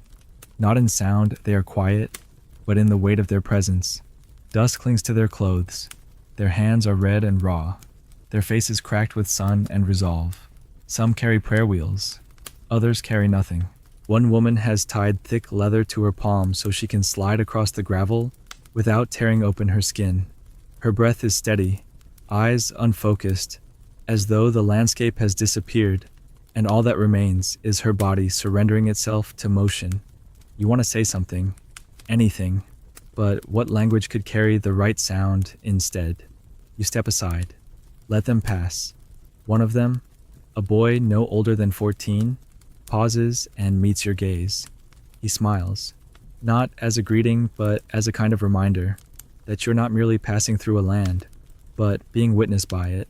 As they continue, you notice the silence they leave behind deeper, somehow, than the one they entered. You resume walking, slowly, carefully. The trail rises into sun, the light brushing across snow-dusted peaks and catching on clusters of wildflowers clinging to crevices like quiet rebellions. The land is still harsh, but it softens here, just a little. In a high meadow, the group stops to rest. Blankets are spread, bread and cheese passed around. Someone dozes, someone hums. You lie back, feeling the ground hold you, and realize how strange it is that you no longer check the time. No watch, no phone, no count of hours. You measure days by the feel of your legs, the taste of the wind, the way your feet land differently depending on which direction the sun is leaning. Time here is breath-shaped. You get up and stretch, walking to the edge of a slope where cairns mark the border between now and what was. You add a stone, not for a reason, just because it feels right. A little boy asks your name. You tell him. He repeats it wrong, but grins proudly. Then he asks what your prayer is. You pause. You hadn't thought of one. The people around you spin wheels, burn incense, leave food for birds. They live with prayers sewn into everything they do. You think for a long moment, then finally say, "To see what's really there." The boy nods like that's good enough. Maybe it is. The trail bends again, and soon the landscape becomes unfamiliar once more. You pass a village where the houses are painted white with red trim, and dogs sleep on rooftops warmed by the afternoon sun. Children shout and run alongside the caravan, laughing and waving. A woman invites you to share tea. You do. It tastes sweeter here. Maybe it's the water, or maybe it's you. She shows you a prayer book written on long, upward, narrow pages, the script inked by hand in careful, almost trembling curves. You ask how old it is. She shrugs. Before me. Before my mother. That's the best kind of timekeeping here, before and after someone you loved. The sun begins to lower, and you walk again, the light casting long shadows that make the rocks look like sleeping giants. One herder begins to sing, a simple tune, repeated again and again, until it wraps around the group like another blanket. You join in, humming at first, then daring a word or two. No one corrects you. You're not expected to be perfect. Just present. Camp that night is pitched near a narrow stream where the water runs over red stones that shine like fire under moonlight. You help gather wood, not much is needed, but the act matters. You help cook, help feed the yaks. You do what needs doing, without being asked. And when it's all done, you sit quietly near the fire and watch the embers breathe.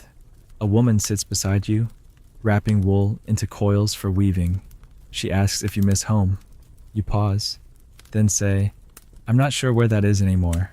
She smiles, not surprised. Good. That means you're close. You don't ask what she means. You don't need to. That night, you dream of footsteps. Not yours. Not anyone's in particular. Just the sound of feet moving forward. Over snow. Over stone. Over stories you've only just begun to understand. You wake before dawn, the sky just beginning to pale, and step outside to greet the morning without a thought in your head. Just breath, just frost, just silence, and the path still waiting. By now the path feels like an old friend, unpredictable, stubborn, but familiar in the way only something wild and constant can be. You've stopped asking where you're going. The idea of a destination has worn thin, rubbed away by wind and repetition, and the soft pounding of your boots across so many unseen thresholds. You rise with the sun, eat whatever's warm, and follow the line of backs and yaks in front of you without question. Each day becomes less about arriving somewhere and more about the shape of the hours, the rhythm of steps, the texture of the wind as it changes direction. Today begins with a long walk across a high plateau so wide and empty, it makes you feel like a single grain in a desert of sky. The land here is cracked and dry, the color of old parchment, with tufts of grass standing like forgotten brushes dipped in dust. The air is thin again, but your lungs no longer panic. They've adapted or surrendered. You're not sure which. You pass a line of black tents belonging to another nomadic group, and a girl runs up, barefoot and fearless, holding a baby goat like a doll. She shows it to you proudly, and you pet its head, which smells like milk and morning. Her mother watches from a distance, eyes narrowed in curiosity, not mistrust. She doesn't speak, but she nods. That's permission enough. Later, you rest under a rock ledge while others gather firewood and scan the horizon for the signs of a storm. The sky is cloudless now, but that means nothing. Here, weather moves like a motion fast, uninvited, and capable of undoing everything. You chew on dried radish and bread hard enough to chip a tooth, washing it down with water that tastes faintly of ash from last night's pot. It doesn't matter. Hunger isn't something you fight anymore. You've stopped expecting satisfaction from food, just function, and strangely, that's become enough. As the sun climbs, you resume walking, the trail curving into a narrow valley lined with boulders that seem arranged by intention rather than accident. Some are painted faint symbols in red and white, and others are stacked in strange vertical columns. You ask one of the monks about them, and he says, "Wind markers, where it turns." You're not sure what that means, but the phrase sticks with you. Maybe people here learned to read the wind the way others read maps. Historians still debate whether these markers were for ritual or navigation, but watching your group pause and shift at each one, you see a third option: memory. The stones remember. They don't guide, they witness. In the late afternoon, the wind finally arrives. No announcement, just a sudden shift in temperature and sound, like the world inhaling through clenched teeth. You pull your chuba tighter, wrap your scarf higher, and keep walking. Head low, eyes narrowed. The dust comes with it fine, sharp, impossible to avoid. It gets in your teeth, your nose, your soul. The axe hunched down, their eyes narrowed into slits. The elders squint ahead, gauging direction by instinct more than sight. No one complains. No one suggests stopping. You just walk. Forward is the only answer. When the wind finally slows, you emerge into a basin encircled by cliffs, where a small shrine clings to the rock like a stubborn thought. It's barely a structure, just a collection of stones, a single statue, and an offering bowl filled with white stones and dried flowers. But it radiates a presence you feel before you see it. The group stops here. A few people kneel. A few sit and light incense. You stand quietly, unsure of the ritual, but unwilling to disturb it. The monk beside you murmurs, "This is where the sky listens best." You don't know what to say to that, so you just close your eyes and let the silence do the speaking. Something about the stillness makes your chest ache. Not from sadness exactly, but from a kind of homesickness you can't name, like remembering a place you've never been but have always missed. You kneel, not for show, not for belief, but because it feels like the only honest response. The statue watches without judgment. When it's time to go, the monk leaves a piece of his bread at the base of the shrine. You leave a piece of string you kept tied around your wrist since the journey began. It's frayed, sweat-soaked, meaningless, and somehow perfect. As you walk away, you don't look back. That feels important. The path bends again, this time toward a frozen lake, its surface matte and ghostly, reflecting nothing. You skirt its edge carefully, each step echoing across the ice like a warning. A herder tells you the lake is sacred, and if you toss a stone into it, you must leave something behind in exchange. If you don't, he says, the mountain remembers. You believe him. You don't throw anything. That night, camp is set against a cluster of low boulders that shield the fire from the wind. You're tired in a way that doesn't ask for sleep, just stillness. You sit beside Cloud, your assigned yak, and stroke the coarse fur behind his ears. He makes a soft sound somewhere between a grunt and a sigh and leans into your hand. You talk to him quietly, telling him about things you barely remember now. Traffic lights, elevators, alarms, emails. None of it sounds real anymore. None of it feels missed. You sleep curled against his warmth, the fire behind you, the mountains above, and the echo of that phrase where the sky listens best still drifting through your mind like smoke. Your dreams are deep and silent. No images. Just weight. Just breath. Just peace wrapped in cold wool. At dawn, when the sky is a pale ribbon stretched over the mountains, you wake before anyone else. You rise slowly, joints stiff but not painful, and walk a few steps beyond camp to greet the morning alone. The lake is still frozen, the air is still dry, but in that moment, standing there with the wind brushing your cheeks and the mountain watching in silence, you feel something clear and strange and solid settle into your chest.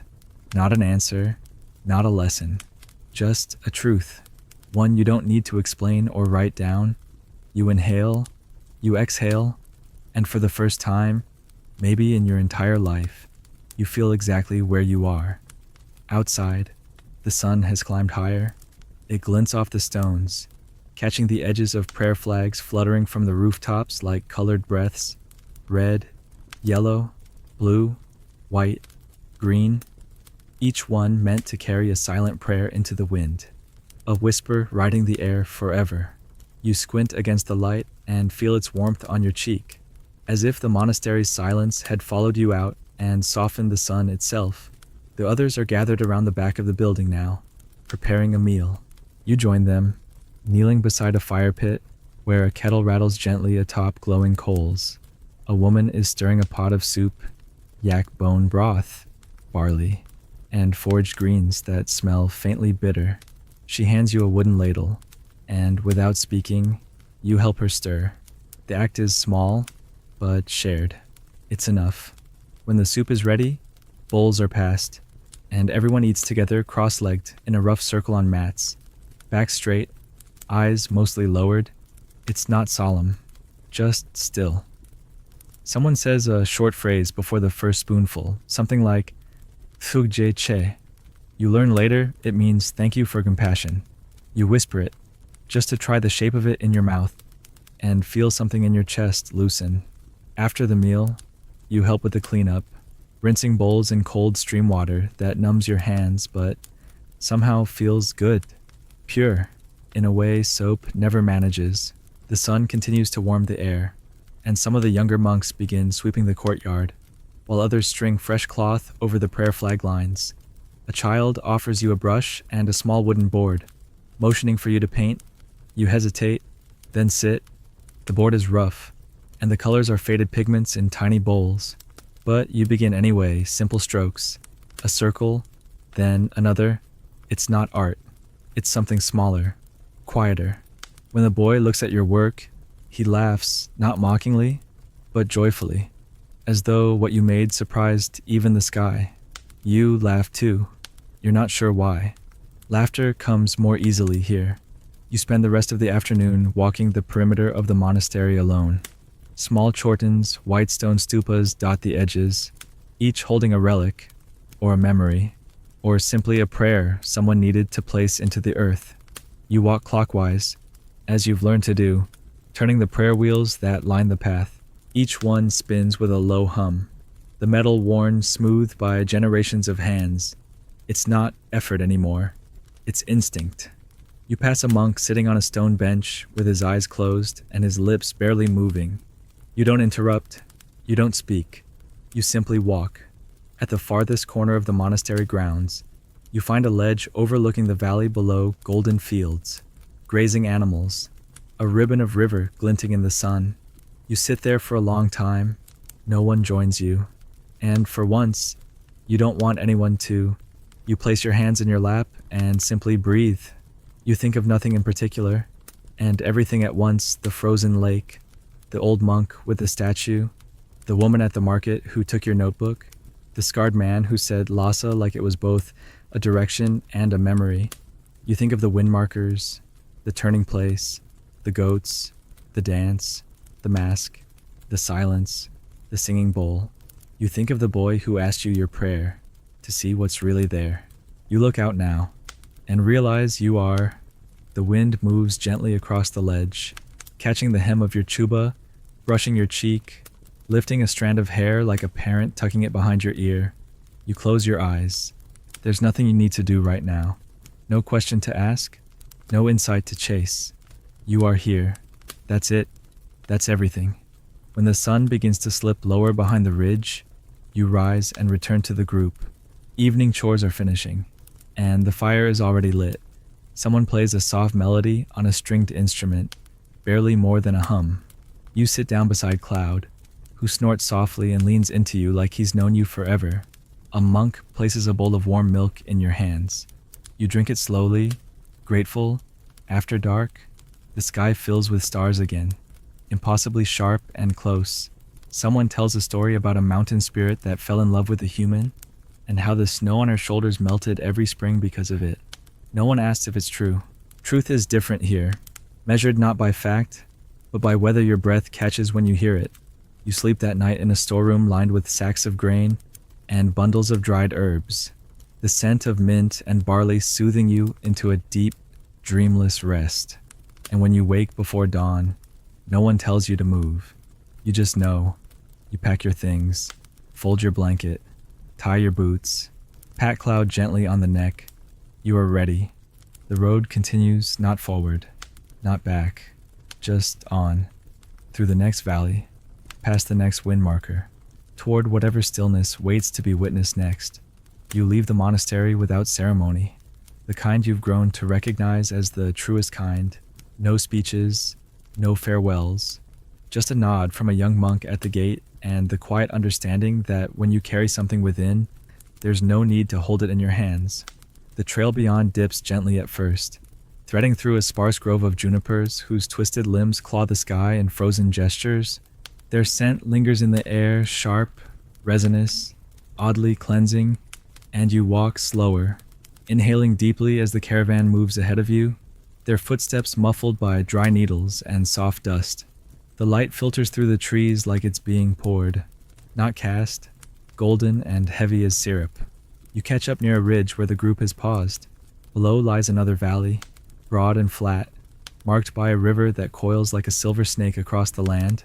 This is where the caravan splits. Half will follow the river east, toward the borderlands where traders meet and towns emerge like mirages. The other half, including you, will turn north, toward the high pastures. The choice isn't discussed. It simply unfolds. Like everything else here, your guide gives you a nod. You nod back. No one explains the path you're on anymore. It's assumed you understand, or that you will. You cross the river on foot, boots slick with water, the cold biting at your ankles through the leather. Cloud hesitates for a moment on the far bank, then steps forward, snorting once before falling back into rhythm beside you. The pastures ahead are vast and strange, neither green nor dead, just alive in their own way. Patches of grass ripple in the wind like fields of breath. Bones lie scattered here and there, sun-bleached and clean, not tragic, just part of the cycle.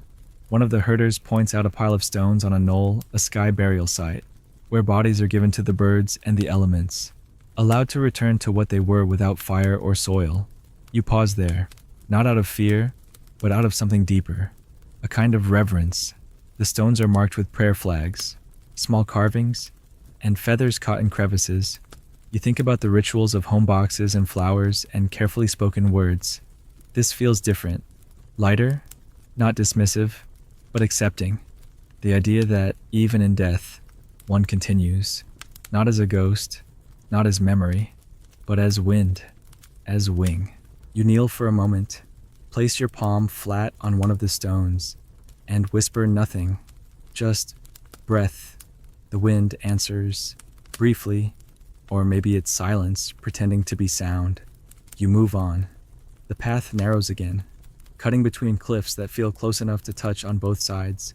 Shadows move quickly here. The temperature dips. You press on. The weight of the pack no longer oppressive, just a part of you, like breath or heartbeat. You've stopped noticing pain the way you used to. It's still there, but it no longer speaks in alarm. Now it speaks in reminders that you're still here, that you're still changing. Midway through the pass, you find a lone stupa carved directly into the rock wall, no bigger than a man's shoulder. Inside it, a flickering butter lamp still burns. No one lit it today.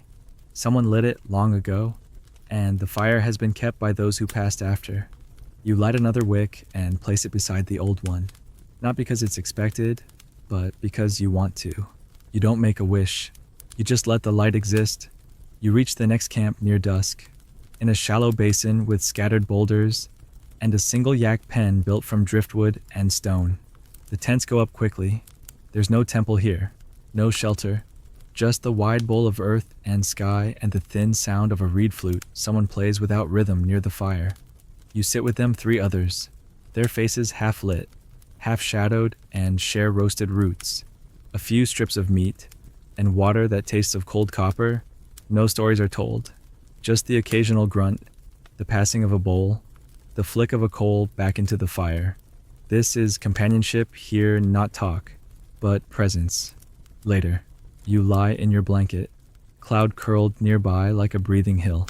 The stars overhead are brighter than you've ever seen, and you feel them pressing into you, not as light, but as weight.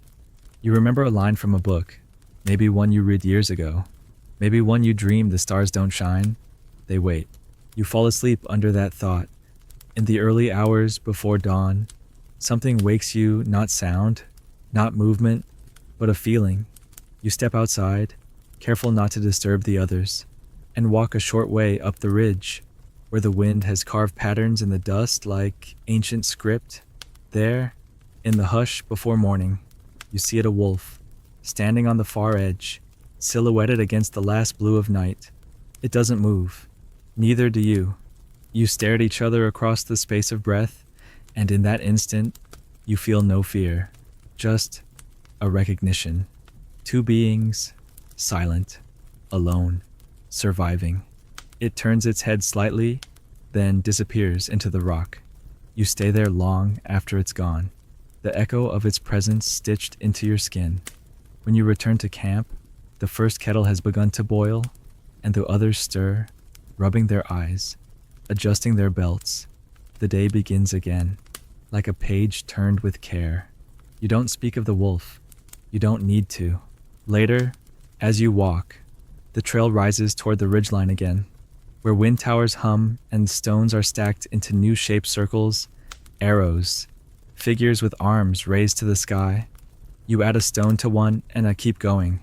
There's no end here, no grand moment, only more walking, only deeper silence, only the slow and sacred undoing of who you thought you were, until all that remains is someone walking open-eyed, open-hearted into the breath of the mountain. The days stretch on now like a chant that has lost the need for words, only breath and rhythm, step and silence. You no longer ask where you are or how far you've gone.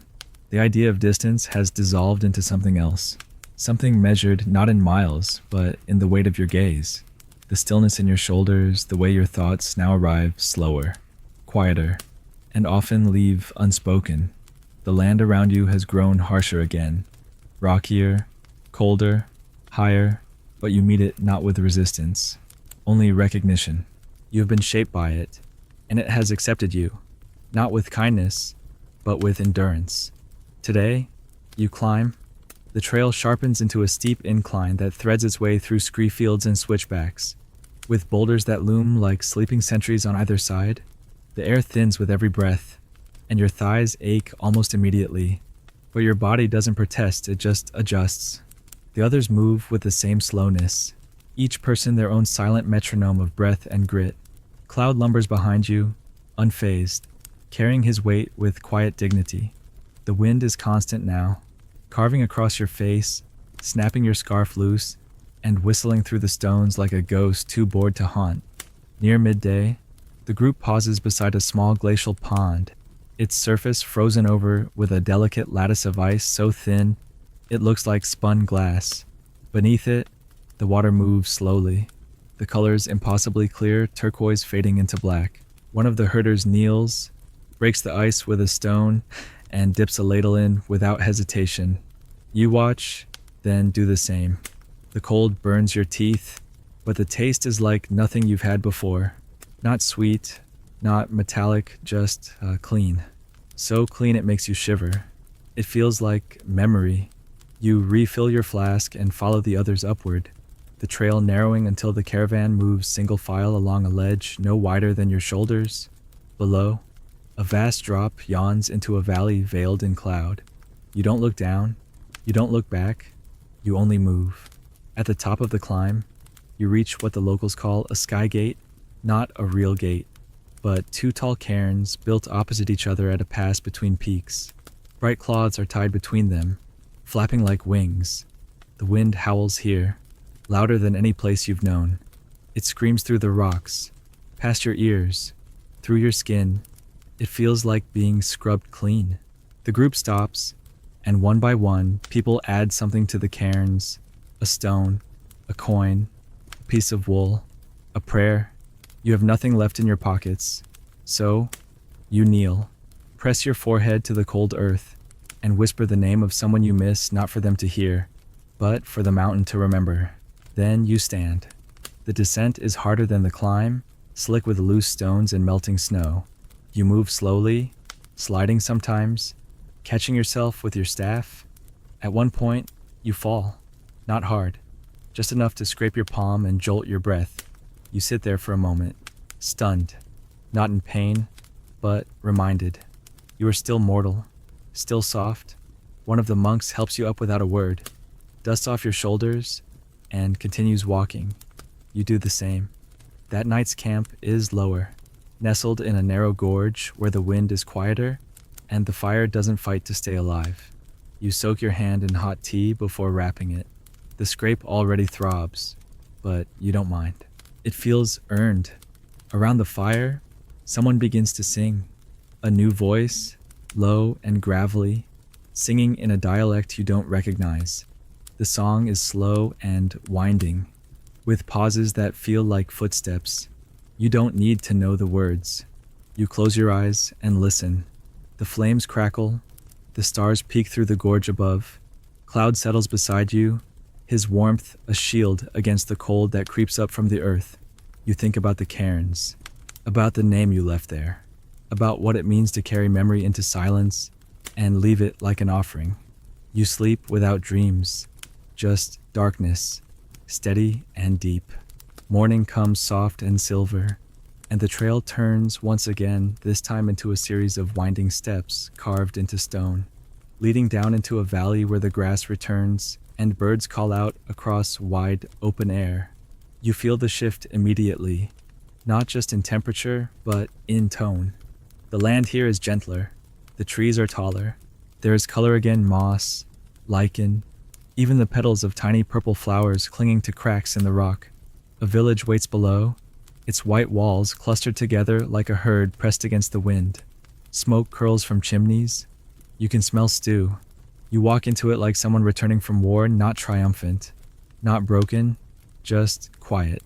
The villagers greet the caravan with familiarity, as though they expected you all at the exact hour you arrived. Children run alongside, yipping at the yaks.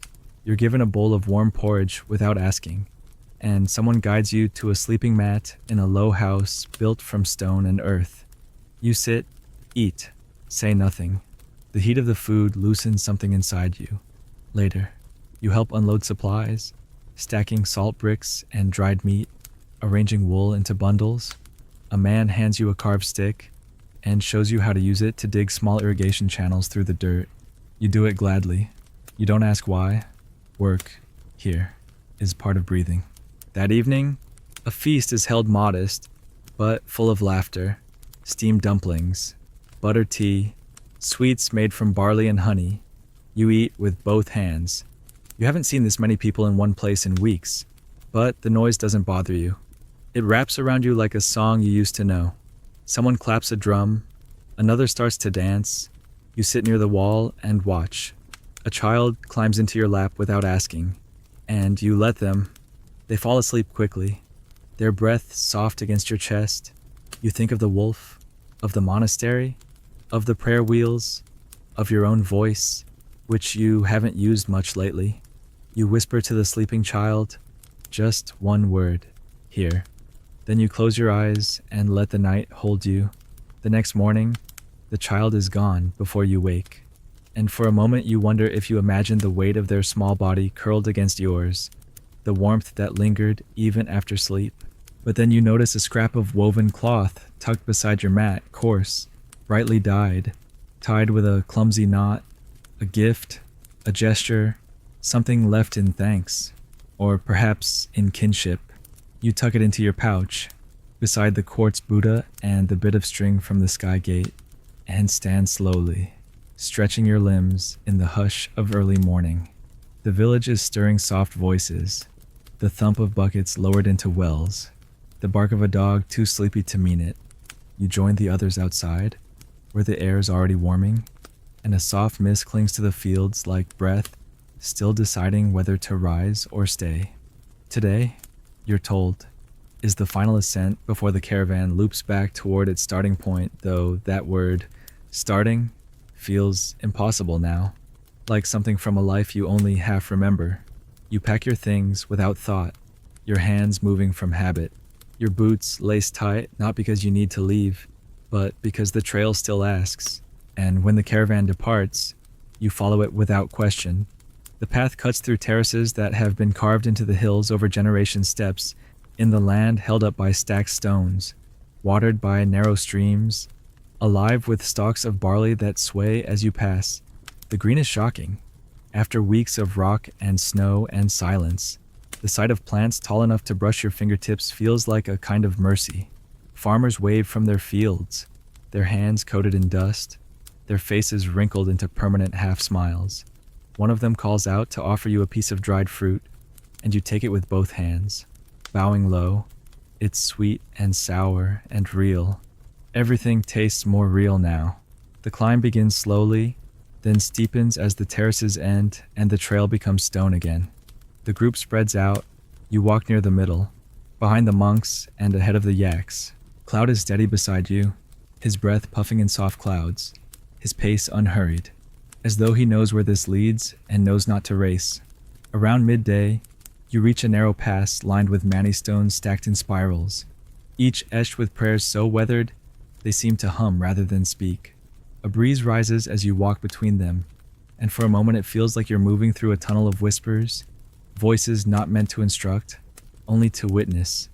At the far end, a flat ridge opens to a panoramic view of the valley below.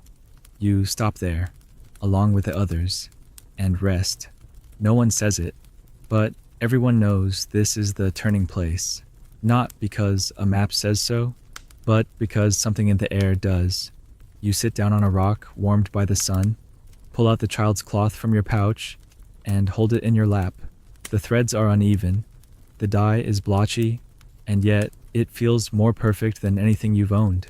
You look out over the hills you've crossed, tracing invisible lines across peaks and valleys like an old pilgrim recalling every footfall, every pause.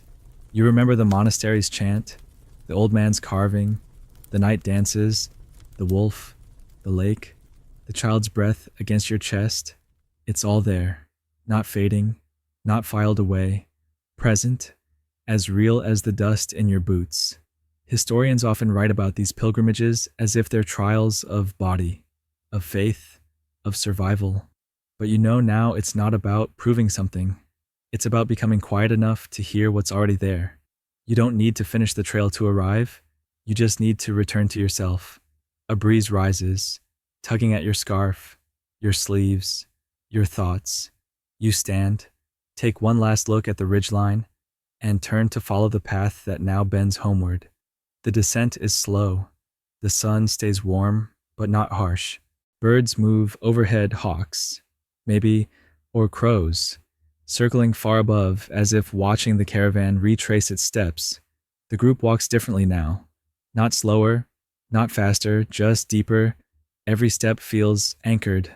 The land is no easier, but it meets you with less resistance. You pass the same markers you once passed, wide-eyed with exhaustion, and now you greet them like old friends. A shrine near a river, a cairn by a bend, a tree with a red ribbon still tied to its branch, frayed now by wind, but holding on. That night, the camp is set by a slope of golden grass under a sky that fades from rose to indigo in slow pulses. No one builds a big fire, just small flames near each tent. You sit quietly with a bowl of soup, your hands cupped around the warmth, and listen to the low murmurs of the others. They aren't talking about what was, they're talking about what is. A herder describes a new foal born just before the journey. A monk lists the villages he'll visit next. Someone hums a lullaby that makes your eyes close, not from sleep, but from softness. You lie down beside Cloud, place the cloth and the Buddha stone beneath your head, and feel the earth rise to meet your back. It holds you differently now, not like a surface, like a home. In your dreams, you're walking still not lost, not hurrying, just walking, surrounded by voices that don't speak but stay. And when you wake to the sound of morning pots clinking and yaks snorting in the cold, you don't sit up right away. You just lie there, eyes open, watching the sky shift above you, pale light, slow and certain. You smile, not because something has changed, but because something has remained. You wake with a sense that everything is where it's meant to be. Your limbs feel heavier now, not with exhaustion, but with belonging, as if the land itself has grown into your muscles and refuses to let go. The morning light brushes your face like it recognizes you, and as you sit up, dust flakes off your chuba in soft plumes, rising into the air and vanishing like old thoughts finally released. Around you, the camp stirs with the slow grace of people who know there's no rush worth rushing for. Someone sings softly while folding blankets. A yak groans and shifts on its haunches. The steam from breakfast pots coils into the wind, and it smells like barley, milk, and firewood still wet from the night dew. You eat in silence, sharing a bowl with a boy who has walked beside you for 3 days without ever asking your name. He smiles through mouthfuls, and you smile back, not needing words. The road today is familiar. You recognize the stones, the curve of the hills, a patch of lichen shaped like a spiral. But everything feels different now, softer, slower, clearer. The sharpness of newness has worn off, replaced by the quiet weight of repetition, like a song you finally know how to hum. You pass the Mani wall again, the one you stumbled past weeks ago, breathless and uncertain. This time, you walk beside it with calm hands, brushing your fingers along the carved syllables without hesitation. Om Mani Padme Hum. The prayer no longer sounds foreign. It moves through you like breath. Further down the slope, the landscape opens into the wide valley where the journey began. You can see the outline of the old rest house, its roof line crooked, smoke rising from the chimney. The people there wave before you arrive, as if they've been watching your return for hours. Maybe they have. Maybe word of your approach traveled ahead of your feet, carried by birds or wind or memory. You dismount for the final stretch, leading Cloud by the harness. He walks beside you like he knows this is the end. You pat his flank. Good job, friend. He doesn't respond, but he doesn't need to. You reach the gates as the sun tips past noon. Someone hands you a bowl of water. Someone else sets a cloth on your shoulders. You're home, not to your home, but to a place that held you, changed you, and now lets you go with a whisper. The others arrive behind you, each greeted by someone they didn't know they missed. The return is not loud. It's not triumphant. It's peaceful.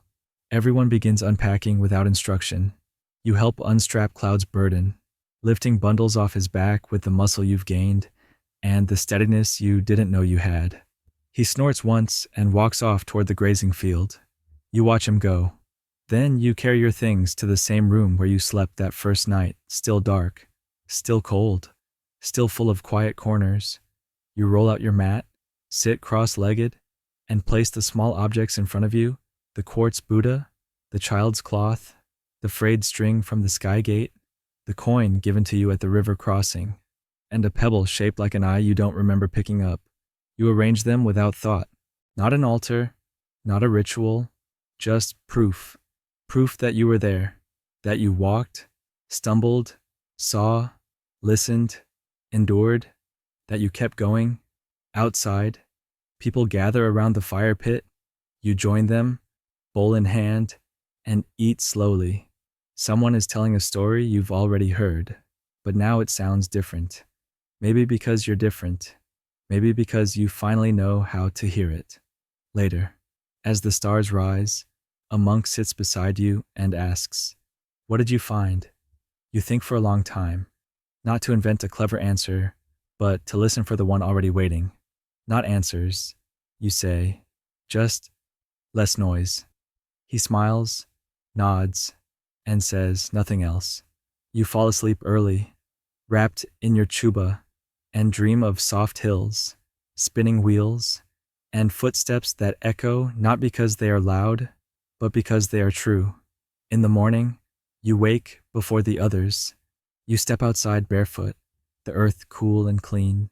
The valley is still, the mountains quiet. You walk a short distance, stretch your arms into the light, and breathe deeply, once, twice. The air fills you differently now, like it recognizes you, like it's been waiting.